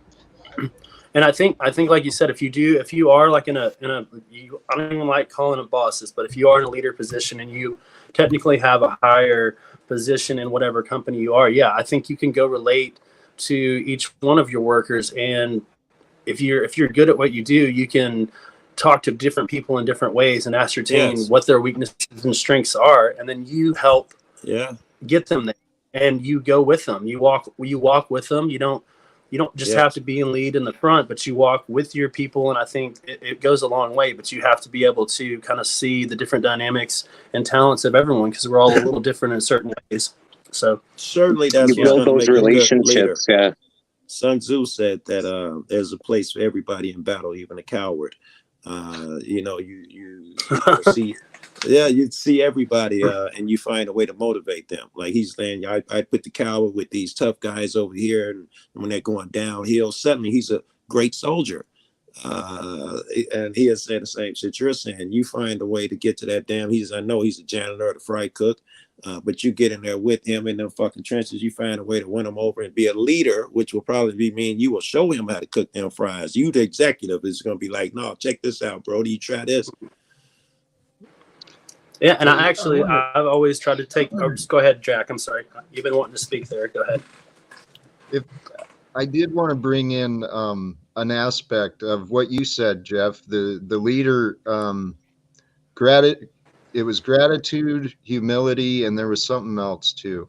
I can't remember, but the gratitude and humility, those things are so important in all of our relationships, especially in the family dynamic. For those men who are looked at as the leader of the family, you're carrying the responsibility. That's a blessing. The responsibility is a gift, and it's supposed to be carried with honor. And we honor our family and those who we serve with gratitude and humility. Yeah, I think so. And that's a good look to the humility thing, as opposed to the guy who's like, no, the problem is you don't understand it. Now the guy who is, doing it the humble way. I understand what you're saying. And he's being called names, and he is still just trying to be soft and gentle. Yeah, that's a good look. That's admirable. It's something we can some do. of these people that are putting these like Provo too. What's up, Provo? I shouldn't say names, but I'm gonna say one, and I don't want to sidetrack, but I accuse Paul of using the hammer all the time. I'm getting used to using the hammer as opposed to doing the humbling himself and looking for other ways. Shit. My guess is that's how he learned. That was dope. So I'll expound on that too, because that's what I was going to say. Is I think some of these people that get into the authoritative position to be a boss, they don't really know any other way, because maybe they've not had control of their own lives. Maybe in their family they were never able to do anything, and they were totally out of control. So when they get in those power positions, they don't really know how to treat other humans, because they haven't been treated that way themselves, and it goes to their ego. They power play because they don't know any other way. That's gonna help me a lot. I talk to cops a lot, and that's be nice for me to remember that they don't know any better, Joe. I got to remember that shit. This is how they, were brought up. They don't know any better. How many parents don't boss their kids around? Right. Parents start. I know I was raised with very strict parents. The idea of child seen, not heard. That was my house, and that was the safest place to be. You don't get safest not to be seen, but yeah, raising children up with these obedient, real strict parents, it teaches children to be less than, right? Yeah. And it teaches them to be afraid, and that's no way for people to live. We're talking about examples here. They did a study that intelligent people, the difference between intelligent children and children of regular IQ families was that the ones with the higher IQs, they included their kids in everything they did. Meaning if he's building something or fucking with some wires, one parent was brought up to say, "Get away from that, it's hot." The ones who raise intelligence children, they'd be like, "What are you doing, Daddy?" "Oh, well, this is the ground. This is they say it's on a basic level like that."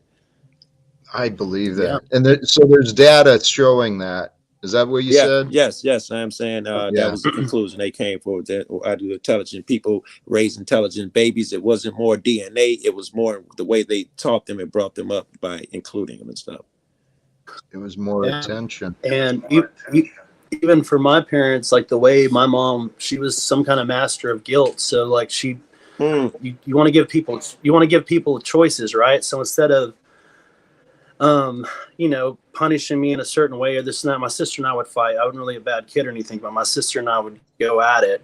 because we were just out in the country and we were two best friends doing mud pies and stuff. But like when we'd get in these fights, my mom would literally just say, "Hey, well, you need to go think about what you did. Go sit in your room, and it's only up to you. You have to look in the mirror and realize, did you do something wrong to your sister, and think about it." Yeah. And I mean, I remember going in there and feeling very guilty and knowing that, okay, what did I do wrong? And she gave me the choice to come out if I wanted to go play on my own merit. So I had to be the judge of how my character was acting, and it was just a kind of a total mind fuck because you was it can't a lie to benefit yourself. or a negative? It was. You're saying her approach was good. Yeah. No, I think it was a good approach because it wasn't just such a. It gave me the chance to be honorable and respectable because, yeah, not just like an authoritative to the thing. hammer. Yeah. Yep. Mm-hmm. That's interesting. It doesn't work with every child. It doesn't work with every child. Some could just say, okay, whatever, I didn't do anything wrong, and go out and do it again. But for me, you can't escape your conscience. That's dope. You said that a minute ago. Know your audience, or however you put it. You said that a little while ago. You got to read the room, I think is how you put it. What I took from that is it would depend on how it was executed and maybe the child involved too, but that's a method of helping develop the child's conscience, right? In a yep. structured manner, you know, dude, that is simple and very wise. Can I give you my perspective? Let's hear it. From the time I was born until about 5 years of age, I was, of course, with my biological parents. I had 3 sisters and a brother, and he was a very severe alcoholic, and so we went through a lot of abuse. Yeah. And then we were put in foster homes, I imagine, because of that abuse. I can't imagine any other reason. And in those foster homes, now, despite the fact that I'd already been subjected to some of the most severe abuse that kids can go through, in not trusting the people in those foster homes because I didn't know them, and growing up, moving every 3, 4, 6 months, I'll tell you my basic experience, and this is one of the worst ones, of course, but it's still a basic experience out of like maybe 20 foster homes in 5 years. Right. And I remember, and I used to tell people, you know, my definition of a suitcase when I was a kid was a brown paper sack. Because that's literally all I had to move my things was a brown paper sack from place to place. And I would fold it up when I got there, empty all my things out, which was a change of clothes, a pair of shoes, and my cleaning stuff, a toothbrush, a comb, and that was it. And I remember the one, I was, I think, like 7 or 8 years old.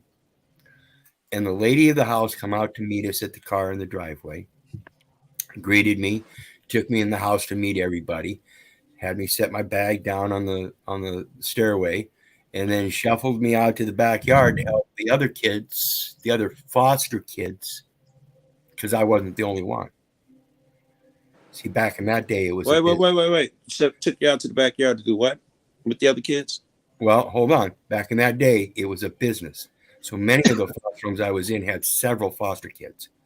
And so they shipped me out. She shuffled me out to the backyard where the other foster kids were. And they happened to be helping Dad dig a hole in the ground so they could build a pool for them.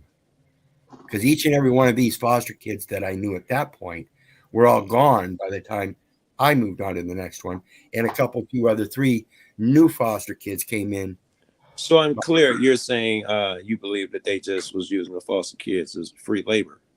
Free labor and income. And income, right on. And it doesn't seem like it, you know, because, you know, they're getting paid, and gosh, she's out there with all the kids. Yeah. She's so good. She took in 5. Yeah. With another 2, I can dig a swimming pool. Let's get a couple more. I'd rather prefer the woman who takes in 5 million or so, you know? Right. And then just swallow the motherfuckers. Do foster parents get paid by the foster parents get paid by the state for every child that they take in or something? Is that why you're saying it's a business? Yep. Yep. And for every child, there are different programs because, of course, they have different health attributes and incapacities. One of mine was always my left ear. Okay. So every time I went from foster home to foster home and I had a problem with my left ear, instead of doing what was right, they just kept putting in fucking ear tubes. Now my ear is so full of scar tissue, I can't hear out of it. That's why you yell dumbass so loud. Dumbass. Well, that's actually why I'm so boisterous. It's actually why I'm so boisterous just automatically. Hey, brother, that problem of the foster factories, I've heard stories of that, and I can only imagine, a child being shuffled one place to another, treated like a bag full of materials. That's fucking. And to finish up on it real quick here, my main point in it is that despite that being the majority of the foster homes, the discipline was quite different all the way throughout. Okay. And I remember a couple of them that the discipline was pretty much like Jeff was saying. They weren't harsh about it or anything. They were trying to educate. Right. And, it wasn't a slave home. I knew as a kid there was a very distinct difference in a few of them. Did you appreciate one as opposed to the other? Was one effective as opposed to the other? Oh, most certainly. And the one I appreciated the most was the one that adopted me in the end. Not only did they adopt me, but they looked it up and because they didn't want to just adopt one, they were told they weren't going to be able to have kids. And they wanted to have a family, meaning multiple. So they went through the records and they adopted my two younger sisters with me. God is smarter than we are. That's awesome. Yeah. Yeah. See, brother, so there was a good ending, pretty good ending to the story. Very strange it was. Well, go ahead, Jack. God was definitely writing a story with you. Yeah. I mean, with all of us, but these problems. Just another reason I'm so passionate, guys. Amen. The thing with these, what you described, that bothers me is just that the children are treated like things. They're, it's so easy for people to do this with each other, to treat each other not as a divine creation, but as a thing, as a burden. Yeah. As, I don't know, man. I don't know anyone's background, but I know the majority, we were raised by confused people. Of course, my mom had 6 fucking kids. She started when she was like 17 or something. You think that wasn't chaos? And then they moved from down south up here to Chicago in the big city. Then the white flight happened, all of that shit in the 60s. Martin Luther King, I think it went hard on them 2 cats, raising 6 kids under them fucking conditions. And then my old man left, and he left under the condition of beat my mom's senseless every fucking night. I was a little kid. I was the only one who didn't know. And when the older kids told me, I took a frying pan. This is a true story. And a skillet, wasn't even a frying pan. And I said, I'm not going to go to sleep tonight. I'm going to see. And sure enough, I heard the noises, boom, boom. I run in there, and my old man's beating the hell out of my mom. And he yelled at me, and I, like a little broad, I ran, got in the bed and cried. I was like 5 years old or some shit. I forgot. It wasn't the object, wasn't to tell a sob story. I forgot the fucking goal of where I started that fucking story.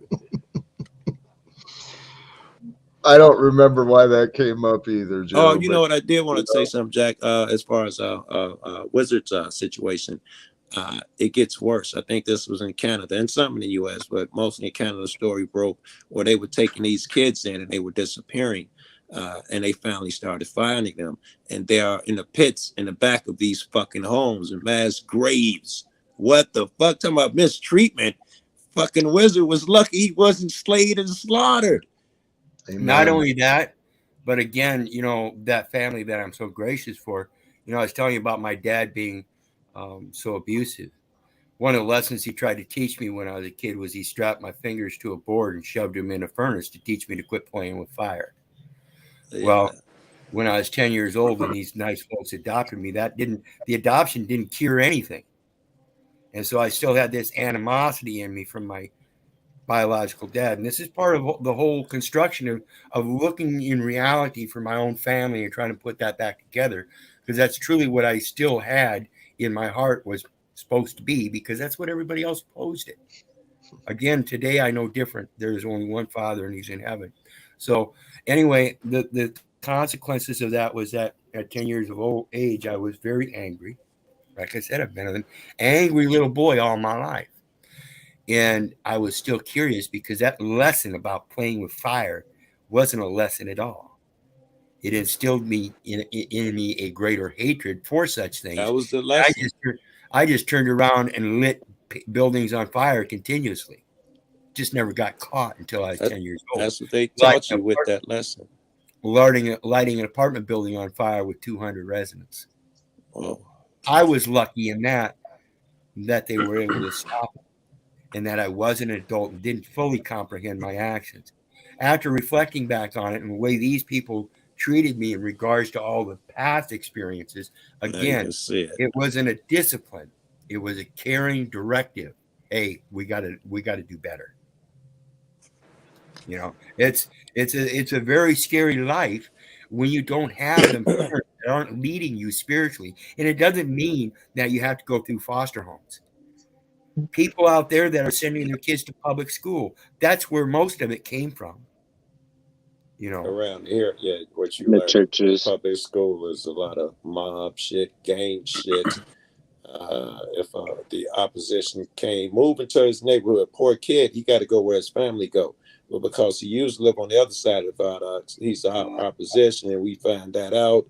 And he can't even stay in the school no more because we're going to mob up on him and beat him up until his mom moves again.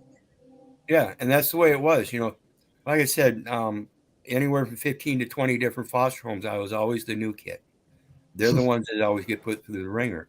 And I think that was part of my saving grace and why I don't follow anybody today, but rather do my best research so I know and I can be one of those leaders. See, I was already a boss. And like I said, that was fine and dandy, but now it's time to lead in that sense, as I say. But as I also say, I want people to walk with me. So if you think I'm going to be a leader, it's because I want people to walk with me, leading with me. I do want to walk with you, Jack. And I do want to walk right into the UN, just like Gary Davis did. I want to show that is a repeatable action. Amen. Amen, brother. But again, you got to do it right. We will. Hey, what you're describing, I mean, this breaks my heart. That children do go through these things. It seriously is saddening. And the real sad thing is stories like this and worse are fucking happening right now. Yes. And I do see a future where we're going to change, where communities help raise the children. Let me question you on that. Let me question you on that. Oh shit, about to drop my phone. Let me give you a little question on that shit. And then this is for the rest of the panel as well. Wouldn't that be antithetical to what me and you know as fans of God and the Bible? Doesn't it say that the bad guys win and this shit gets more chaotic? We do not come together and overcome and change the world and make it a better place. Chaos prevails. Well, that's up to us. Yeah, I don't agree with that part. Go ahead. Let's hear you guys. Go ahead. Let me hear you guys. Well, the optics are high when they set bricks. And you see the police setting the bricks out outside buildings when people are preparing to protest. Oh yeah, they know how you're going to behave. They try to tempt you into doing so. We have to overcome that. It is truly on us. Well, are we gonna though? I mean, don't the Bible say that the devil wins? No. It says that Jesus returns and then there's 1,000-year reign. And so what could that mean? Well, Christ is love. And so the return of love. I thought there was no way out of this, Jack. I thought there was no way out of this shit, that you was going to get out of this shit. But that's a good one, motherfucker. If Jesus returns, he is love. We overcome through Jesus Christ. Good argument, bro. Good argument. I honestly think that's why these panels and why these connections are being made. I seriously do. I believe that we are, when we humble ourselves to the opportunity that life brings, we are the return of Christ. Yes, here to that. I love it. I love it. I love it. We're here to there's awareness being there's awareness being raised through all of our consciousness, like just coming, even though there's disagreements and stuff, if we can figure out how to have 6 10 men on a panel, or women, whoever, and we can all get through it. And if we can't even somebody's got some echo. Let me see. I don't think that's me. No, okay, yeah. I mean, because if we can't even get through a 10-person panel and find some common ground, then the world is kind of screwed, Joe. Yeah, it looks like our odds are long, right? I think we can, and and we will, because like we were saying the other day, it's like, I mean, look, you just seen the reconciliation of Moose and Jack, and you could have told me 2 weeks ago, I would have never saw that. He's like, you're an agent, you're in here being sarcastic, doing shit, and then now they've talked. And Jack being adult, all that. Be smart and know that it'll probably be cyclical. You and Moose might get along for 2 weeks, then y'all fall out again. But as long as you niggas get back together again, and then next time is 3 weeks, you guys are making progress, then that's cool. That's all part of the plan. Expect that. Don't be too disappointed if if you pick up another cigarette. And we all know that relationships take work. This isn't all kumbaya, rainbows, and cupcakes. Right. It takes work. Because it's going to be ebbs and flows in life, and it's not going to be easy, because if it was that easy, then it would happen the first. It's just not. It's just not the way. Yeah, it's just not the way life rolls. I think we're meant to have overcome obstacles. It helps us grow. It helps us get better as people. And if we're receiving and are humble, and we can take in and maybe speak less and listen more, like we all should. I mean, I know I do that myself sometimes, where I get irritated with something, then I kind of notice, like I got in an argument with a friend, and I just kind of shut down as soon as I didn't agree, because he couldn't convince me otherwise. And he kind of called me out on it. He's like, "You're not even listening to me. Like your head's down. You're not even receiving anything. You're done." Right. So even whatever I'm saying to you, you've already made up your mind. So how are we supposed to move forward? And I thought about that later, the next day, and I was like, he is right. I wasn't open to receiving any new information, because I thought I was right about it all. You don't want to find yourself. As long as you can humble yourself to other people's opinions, whether they're just opinions or not, or facts of the matter, it's still information you got to take in. And then you don't have to totally agree with someone, but it is nice to at least know that they're being heard, because if they don't realize that they're being heard, then your relationship is not going to grow. Yeah, so I agree. You got to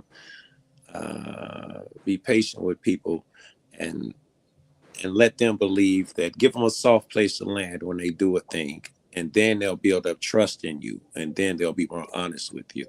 I want to ask you guys a question on the panel. Jack, you're not allowed to answer, because you got to wait till somebody else answers, because I think I know what your answer is going to be. And I'm being a little bit of a dick here, but I'm asking y'all this question. If there's a God, why is he letting all these babies die?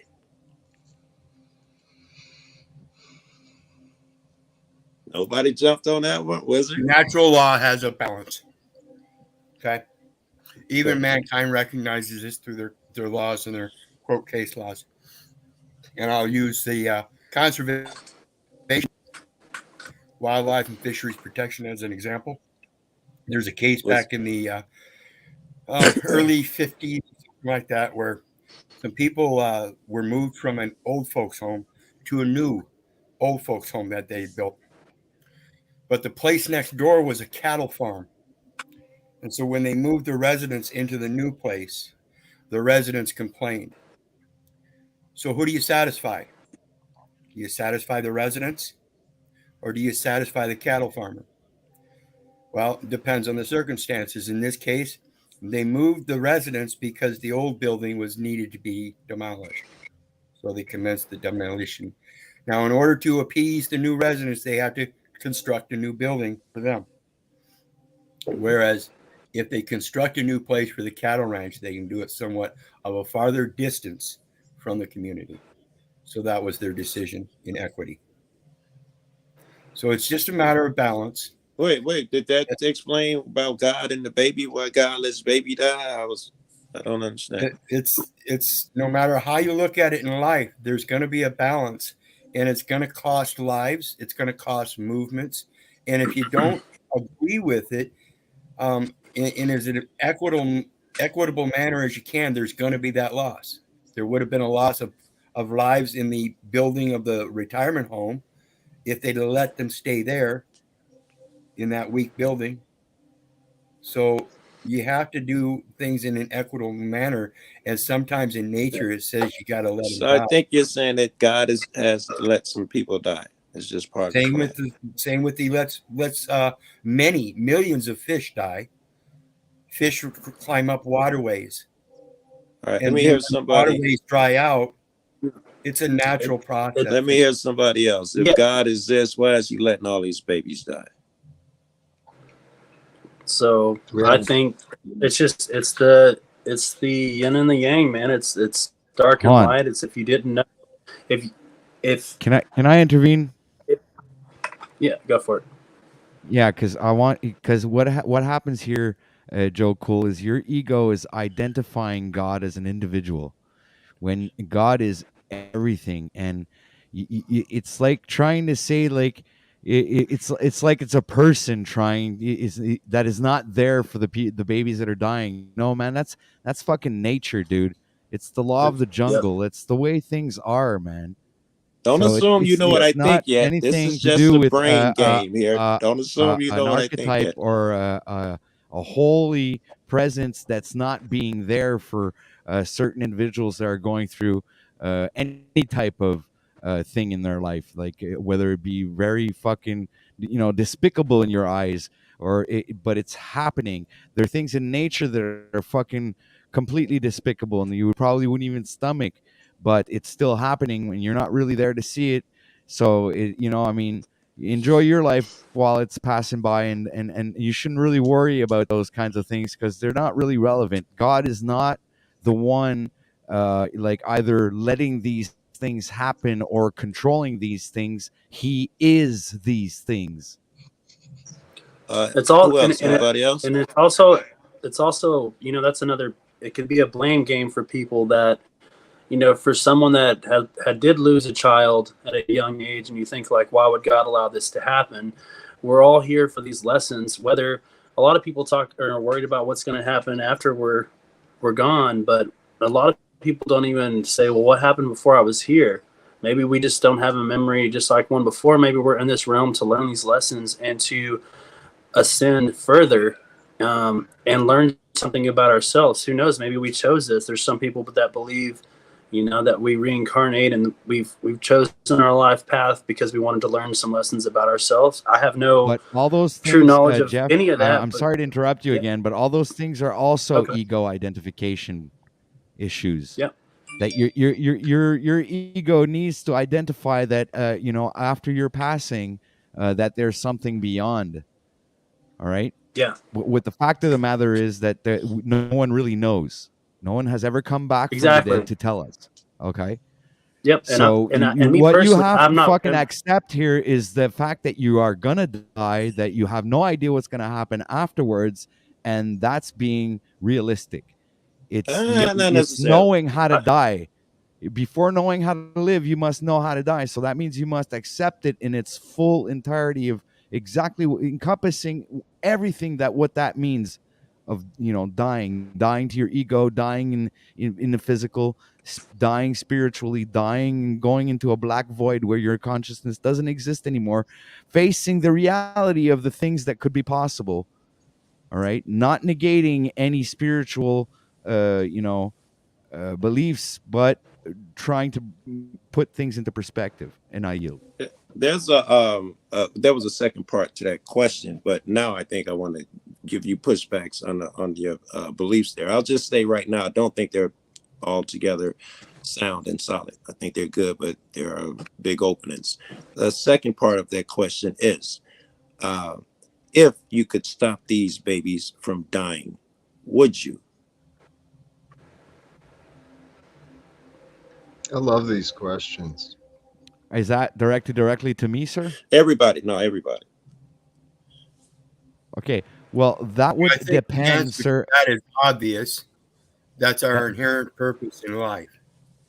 So yes, that will depend on the timeline following. What will the death of those children, provoke as the butterfly effect to go and affect other people's lives in maybe in a positive manner, which you do not know and are not aware of.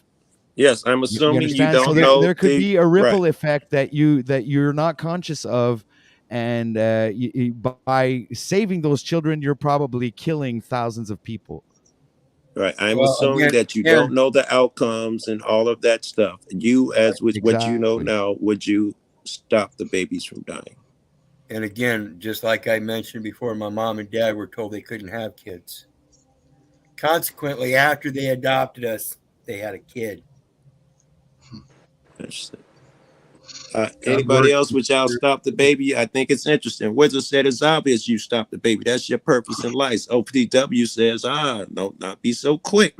Anybody else?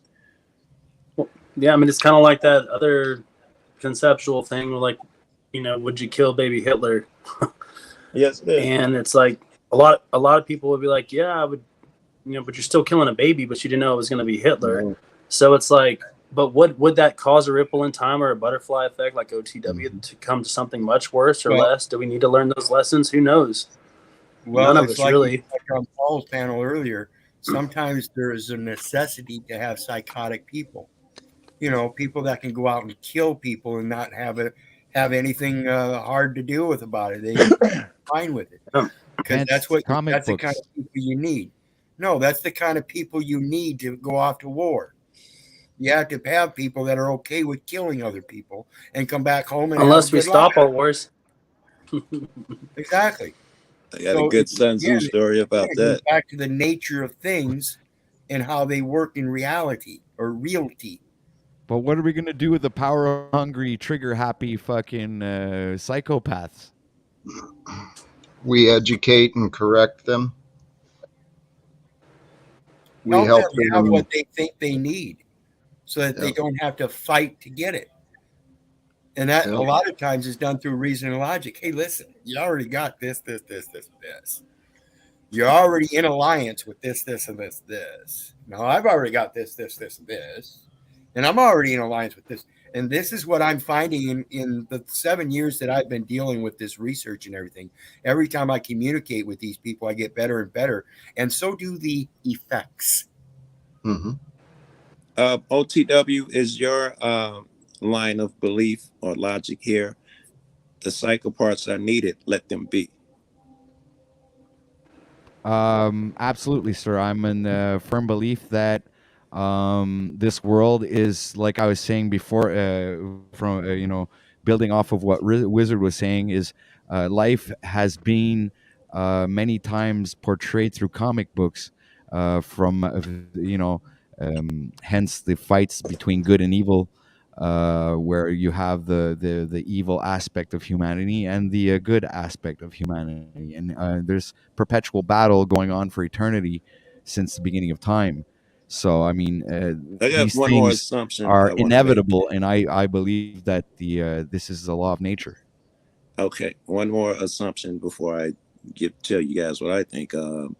It appears to me that Wizard and Jack believe in God, and OTW, you do not. That is not true, sir. I believe in a higher power, creator, fractal, master. I don't believe with in him as an right? individual entity that's like a human being that's got superpowers and decides what's fate and But you do believe in a not. governing intelligence. That there's a plan behind all this and all of that. Yes, sir. I believe in an overarching consciousness that is, overseeing his children, us, the individual consciousness, who are experiencing this three-dimensional, holographic, and fractal universe. Now, let me weigh in on what I believe. First of all, do we agree that with time, past, present, and future, do we all agree that there is no difference? They all exist at the same time. They all always exist. Do we all have that type of thought about time, or is it linear? Like Jack said last night on my show, there is only the eternal now. Yeah. I would tend to agree with that. Yes. All right. So what we have to, I think we just agreed, what we can agree is that two things can be the same thing at once. Wait. All right. So Joe, the future is now. Agreed. Now. Agreed. Now. Agreed. No. The Sue has always been a good joke, but the future has always been, as is the present, also the future, all of that shit. But if things can exist like that, it looks like what you guys first said when you were saying the nature and the balance shit is where this shit is going to go. First of all, I believe with all you cats, I believe there's a divine creator and architect behind this thing. He is smarter than I. He is more loving, more caring. And at the same time, we are all one, which some of us agreed. I think all of us agree on that shit. We all are one, and we make this world. Now, with the babies, if there's a God, why are we letting these babies die? Well, the answer to that one, in my opinion, is we all are that God, and we would bear responsibility for that. And the second part of that shit is just the long old TW. Do you stop it, the babies from dying? I like the wizard answers, and I'm of that. I believe in the yin and yang. I believe one is taking over too much. I believe my sole edict on earth is to be a good guy, help other people, someone besides myself. So by law of nature, I must try to make that baby better. And at the same time, the opposite exists. That baby's death does play a role, especially if it's violent. If he's shot up in a school, it's the butterfly effect shit. I think both things exist at the same time. Can I throw something controversial out real quick? Go ahead. I was done. So you're saying, so if we're saying, why does God let babies die? Can we not agree that people choose to do that, to extinguish life every day out of their own convenience, as in meaning the abortion thing? And I don't want to make it all awkward, but people do choose to kill babies every single day by the millions and hundreds of millions. And so that's kind of fucked up, because that's us doing it, not God. That's us choosing to make that choice. And so why would we say, well, why does God do it? Why the fuck do we do it? I think you're right. Well, life is life, man. It's when it's. And again, I'll express my view of it. My son died of SIDS, and I guarantee you, my people are destroyed for lack of knowledge. Had I known about SIDS before, had I done my research on SIDS before, had I known that not one child has ever died of SIDS in a car seat, I would have my child sleeping at night in a car seat. In parents. Are you saying SIDS must be in a fucking pen or a bed or something, right? You saying car seats save you from SIDS? No, I'm saying my research shows me that not one child has ever died of SIDS while sleeping in a car seat. Which is a common event. Wait, it's common for kids to die of SIDS in a car seat? I would think it's impossible. No, Joe, SIDS is sudden infant death syndrome. What that is, I'm aware, but I thought that only occurs when a child was on his face, which doesn't happen in a car seat. Correct. Right. And what I'm saying is my people are destroyed for lack of knowledge. And I would not have lost my son to SIDS if it hadn't been for my lack of knowledge. He will not be a priest unto me if I don't pass on my knowledge to my kid. Now, granted, my kid wasn't old enough at that point in time, but my perspective in life wasn't to be a priest unto him. So something happened. It was a big lesson. I want to bring a slightly different perspective to what was said. I mean, what Wizard just said is true. You know, the lack of knowledge actually creates a lot of deaths, a lot of unnecessary deaths. But why does it happen? Why do children die? Well, part of that is what we were discussing. There is a oneness, there is a wholeness, there is a unity and a totality of all that is. And many of the deaths happen because we allow it, because we allow wars to continue and misinformation to be in the media and for all sorts of corrupt and evil things to happen. I think that's why babies die. I think so. And it's karmic. I mean, there is I something to think so. karma. Yeah.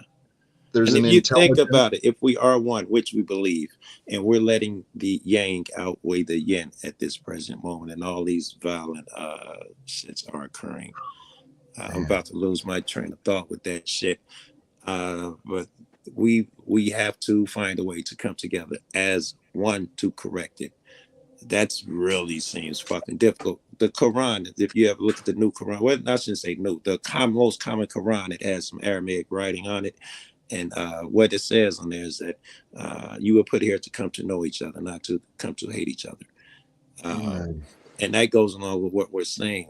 We come to know each other. We can heal the land. God says that in the Bible. If you guys wanted it, so you could fucking move that mountain if you guys agree upon the thing. But apparently that's difficult. We are the fucking babies dying and all these horrific things because we cannot come together. We don't all agree that the babies should even live. Right. It's such a sad state. Humanity is a collective. You know, we've dropped, we have fallen. Our standards, meaning all of us together. But yes, I am my brother's keeper when you think of it in that sense.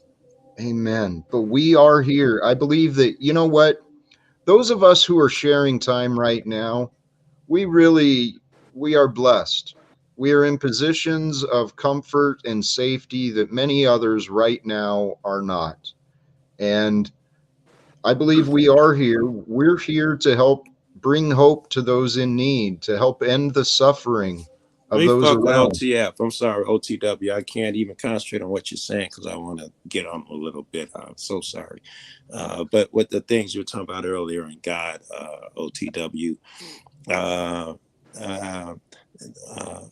can energy be created or destroyed? No, sir. All right. So do you think we go somewhere else when we leave here? Can't tell you that for a fact, sir. I don't know. Do you think the laws of science say so? I don't believe in science, sir. I thought Hey, let me ask. Can I ask you a little deeper? Can I ask a deeper question? Besides energies, do you think there are new souls? If what we have inside of us is a soul, when one person is gone, does their soul transfer to someone else, or are there new souls being born, or within other people? Since there's more and more things on this planet, or so does our energy soul thing go somewhere else, or does it just disperse and become something totally new? I don't know. This is something I thought of, and I have no really clue what the answer is, but it's kind of one of those energy things. But I got a great idea, but I'll let someone else go first. Oh yeah, go ahead. I yield. I think that your soul, it does both. It leaves here and it goes to another place, which is your real home. These are all equal realities. I don't want to get too technical and shit, but it's a real reality over there, which is where the soul goes. It's just like this. Your consciousness, which is this reality, this thing that we call reality, we created as a group here. And according to my beliefs, there are 9 other realities that you can go to. You achieve a certain vibration, you leave this one, and that is how you go from reality to reality. All of them have different attributes. All these different realities or universes have different attributes as well. And you learn to move around. So like different dimensions, like we're 3D now. Some people say we're ascending to 5D, and they say if there's up to like 12 dimensional realms or something like that. Yes. Okay. Yes, that is exactly so we level up like a about. video game.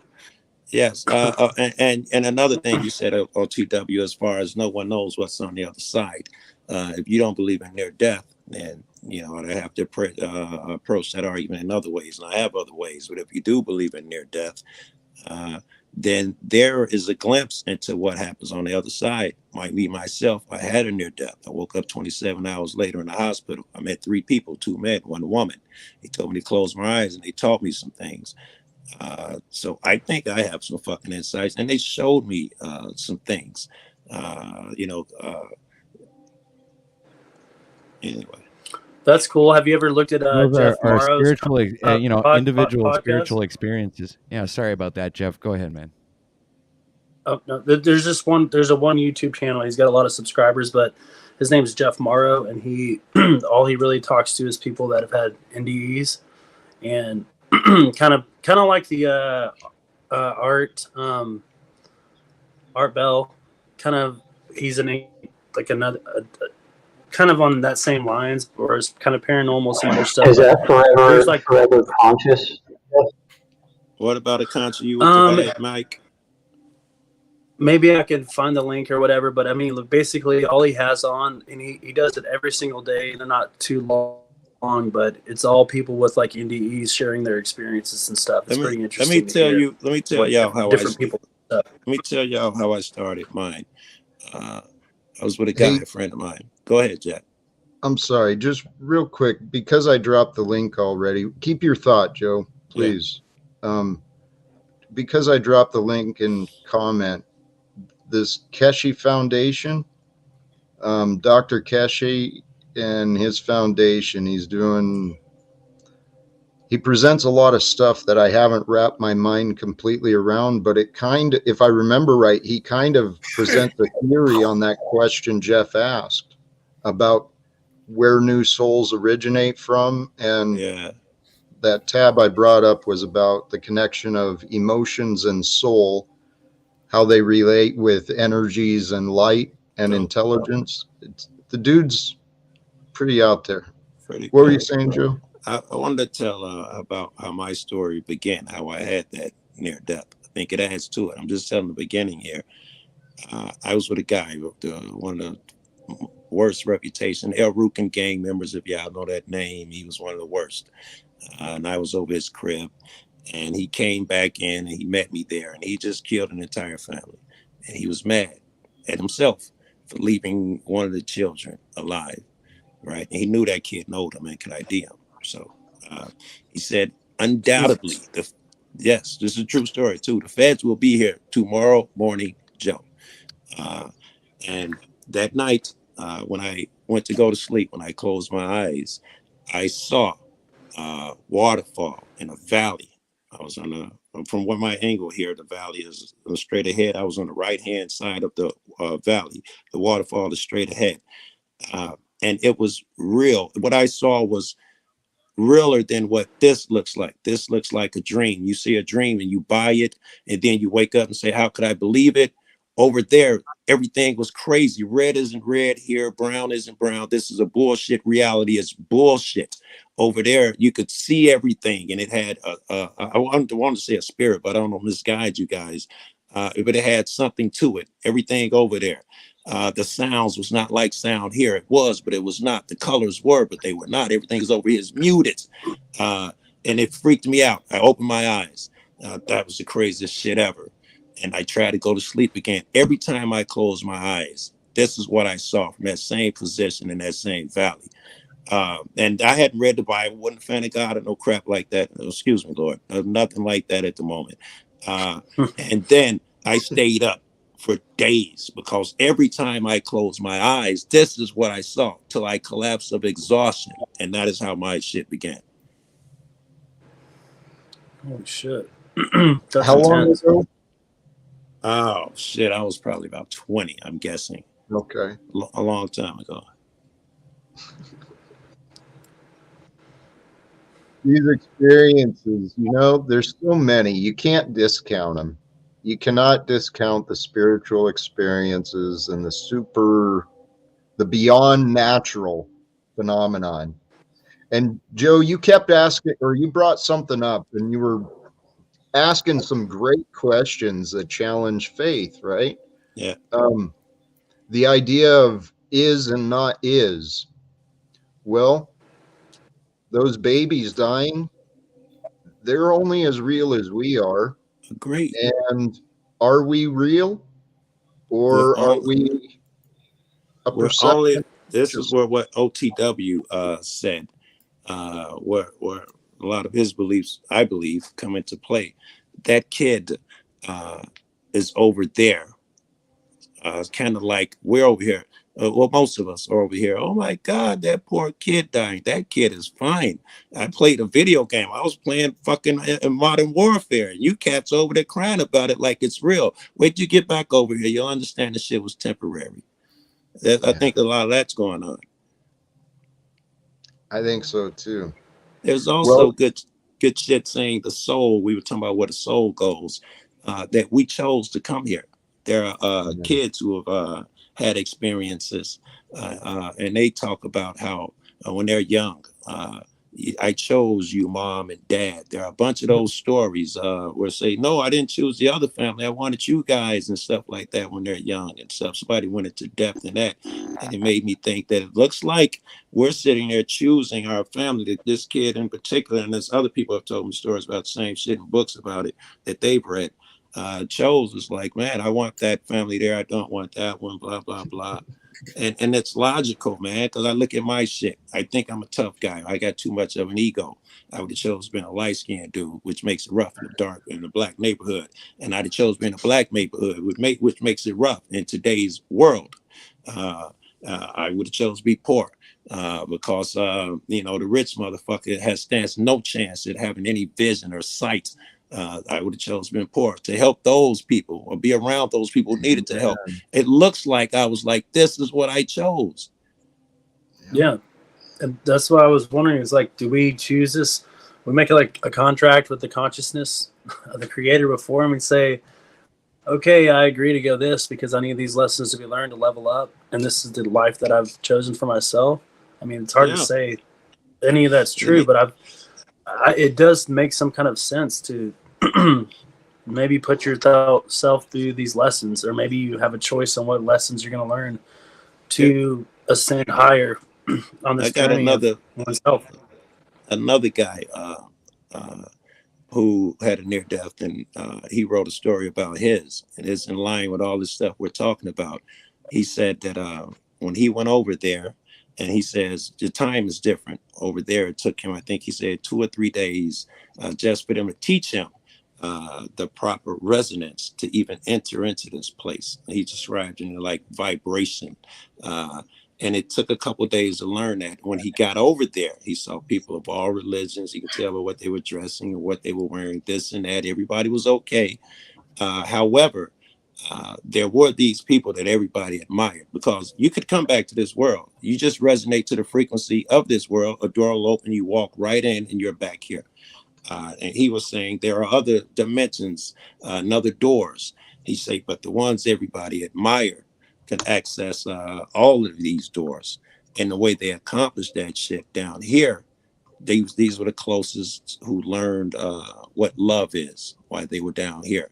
Those were the experts over there that everybody admired. Those who found what love is the most down here.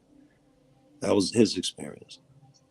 Oh, I got another one. Let me tell you. I know I'm monopolizing the conversation, but there's a true story as well, man. And this is weird. And I really want. I hope OTW. Yeah, he's still here. This is another guy, another really bad guy, gang leader. He just died, so I'll tell a little bit about this dude. He knows I'm a good guy. He got out of jail. He said, "Joe, I want to hang with you." I told everybody in prison, me and you are going to be buddies. I'm straightening up and going to turn over a new leaf. And then he proceeded to tell me about 7 people that he'd killed, that he knew that we knew he killed. He was like, yeah, I had to kill that guy who killed my brother. I killed that old lady. I killed that nigga who shot me. And he proceeded to name all the other. Now I'm ready to turn over a new leaf. I needed you to know how bad this guy is. And he was my chief gang leader all of my fucking life. Really bad guy. I can tell you stories about him forever. But me and him were friends. He used to pick me up from my girlfriend's crib in the morning so I could sell weed, and he would sell smack. I did smack, he did weed, so we'd exchange every morning when he picked me up. And I was telling him about this book I read. It was called Divine Revelations of Hell. It touched me as being real, right, as being true. It moved me. And I told him about the book, This Evil Man. He's dead, so I'm sorry, but I don't mind speaking about him now. He's gone. And this is true. and OTW, please explain this to me if there's no God in that heavenly sense. When I told him, oh, I got the book, I put it on the floor of the shit. We ran, we exchanged drugs. It's like, oh, I got that book I was telling you about. I reached under the seat, I take the book, and I put it in his lap. He started screaming like he was on fire. Ah, what are you doing? What are you doing? This is the chief of the fucking gang around here. This is the toughest guy in the land, a murderer. He's screaming like a fucking chick set on fire. And I picked it up. He's like, what was that?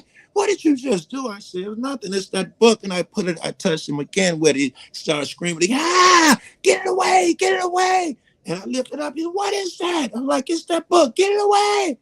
What the fuck was that? Wow. Sounded like an elephant just met a mouse. Dude, that sounds supernatural. Like, yes, it's hard to find another explanation for that. That was that negative energy, that positive energy, that light, that dark. They met. It was what was in him. It was what was in me in the book. It wasn't even had nothing to do with the two people. It was those energies that met. They were just controlling us. And that energy did not like that good energy. It was afraid of it. Oh, you want to know what was in the book? Am I talking too much here? Divine Revelations of Hell? I'm going to say it anyway. You have to stop me if you don't want to hear it. The Divine Revelations of Hell. This chick say Jesus came to her for 7 nights in a row. Each night, he took her to hell. The first few nights, he held her hand and he took her around. She saw everything. She describes hell. It was in the shape of a man laying on his back with sails carved out, half sails. And demons walked at the top of these sails. As anyone can claw their way out, the demons were there to push them back in. The walls and the bottom of the sail burned like embers the entire time. And every now and then a flame would shoot up from the bottom and burn you even more. You couldn't breathe. It was the worst place you can imagine. Nothing but people weeping and wailing. One of those later nights. And she saw a lot. I'll tell you if you want to know. One of those later nights, Jesus let her hand go. Immediately, those demons saw her. They rushed over to her. They grabbed her and they did some things to her. And he came back and he rescued her. And of course, she was like, why would you do that? And he was like, I want you to write these things down. And you know, and that's what she did. One thing that happened then there while Jesus was there and the demons couldn't see, but he allowed the people on one of those nights to see him that were in the cells. They couldn't see him unless he was ready. And immediately when they saw him, Jesus, help me, get me out of here. And he would tell them why he could not right now. One man in particular, he was a reverend. His wife was cheating on him. He went and killed the wife. The guy was cheating and himself. And Jesus said, I cannot. And sure enough, after being able to convince Jesus, this guy cursed him. Fuck you, Jesus. Fuck you. You weren't there for me anyway. Another guy who did something horrible. He said, I cannot. I came to you 3 times during that life, and you turned me away each time. Fuck you, Jesus. Fuck you when he would leave. That's another tidbit. Divine Revelations of Hell. Fucking read that book, man. I think it's real as the scriptures. Dude, that sounds interesting and powerful. Yeah. And you know, that experience that I thought about going to get it. There's a book I read, Alchemy of something, Mastering Alchemy. Yeah, sounds like a good book. It's supposed to be along the lines of the Course in Miracles. It's supposed to be a divinely guided and inspired book. And it talks about the energies of the words. And so, you know, the energies of the words coming into a physical object, that really doesn't, I could see that shit happening. I could, man. Yes. They all resonate. The rock moves at a certain frequency. Everything is moving. It looks like it's still, but everything is moving super fast. The different rates are the different temperatures and shit, and those at play. But when you break it down, the Heisenberg principle of uncertainty tells you cannot measure a thing because it's moving at all times. Yes. Hey, we're all vibrations, bruh. Yes. I don't think I heard too many disagreements up here talking about God and spirit and energy.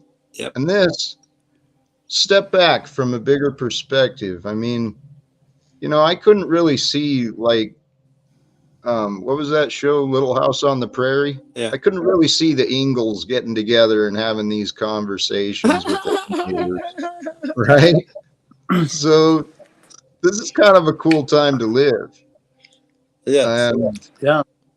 Hey, Jack, and earlier we were talking about with Hard Hat and everybody else talking about addictions and stuff, and you made a really good point because I heard this on a when I had my experience when I quit drinking. Although I'm back drinking, I'm fighting that demon and those spirits myself.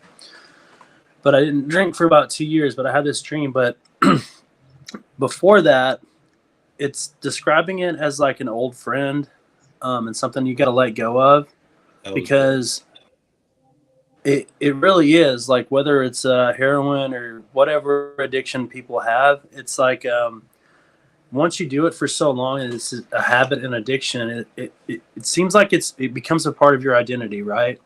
So you think you can't be funny and cool because I'm not the affable guy at the party, I'm not gregarious, if I don't smoke weed, I can't relate to people if I can't.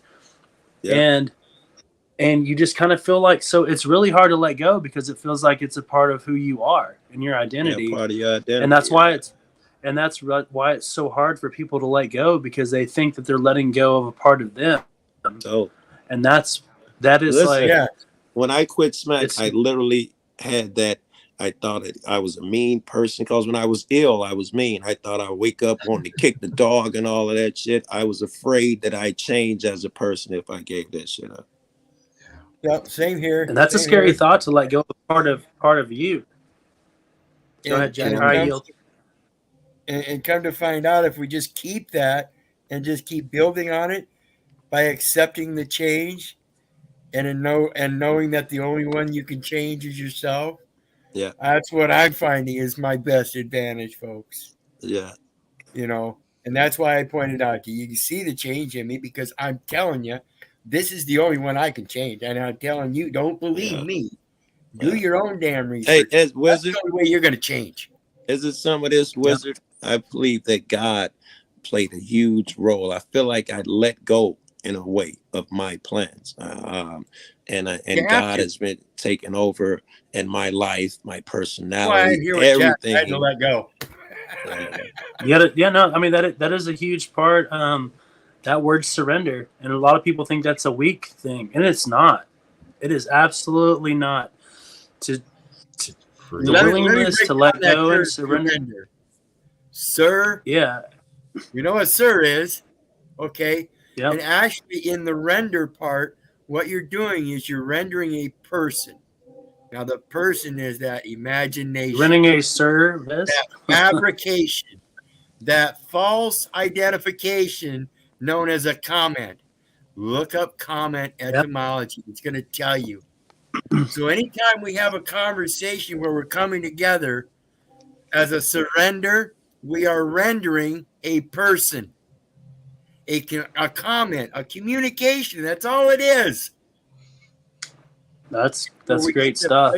And then the thing with the etymology of alcohol, it's like Arabic for spirits, and then we also call it spirits. Yeah, and so I noticed that when my you said cousin, he has I guess like his mom's dad, they look identical, and that's what made me think like crazy genetics, but he was a crazy alcoholic. And I think sometimes, I don't know if it's true, but I feel like these spirits that don't want to go on to the other realm or whatever, when you're drinking spirits and you don't feel like yourself, you say mean things, you change as a person, that maybe you're letting these entities in, these demons or whatever they are. And logical. I can see it. They're letting these spirits into you that don't want to let go, and they kind of captivate you because they want to be back in this part of this realm. It's just discussions we've had. Who knows if it's fucking true, but it makes a little bit of sense to me. Those spirits, when you ingest them, they do change your vibration in some way, where the spirits can become more active, whether it's good or negative, right? It could be some drunk that gets drunk and beats motherfuckers up, or it could be some guy that took a hit of acid and tried to talk to Einstein or something. But it looks like those spirits have more access and shit when you're intoxicated. Amen. Hey guys, we are rapidly hitting the 4-hour mark. Yeah, I'm with you, man. I think this is time. We've had some beautiful conversations tonight. I mean, we touched a lot of subjects, boss and leader, some ideas on goals and self-development, some discussions on God and spirituality. Thank you. Thank you all. Guys. You guys be easy.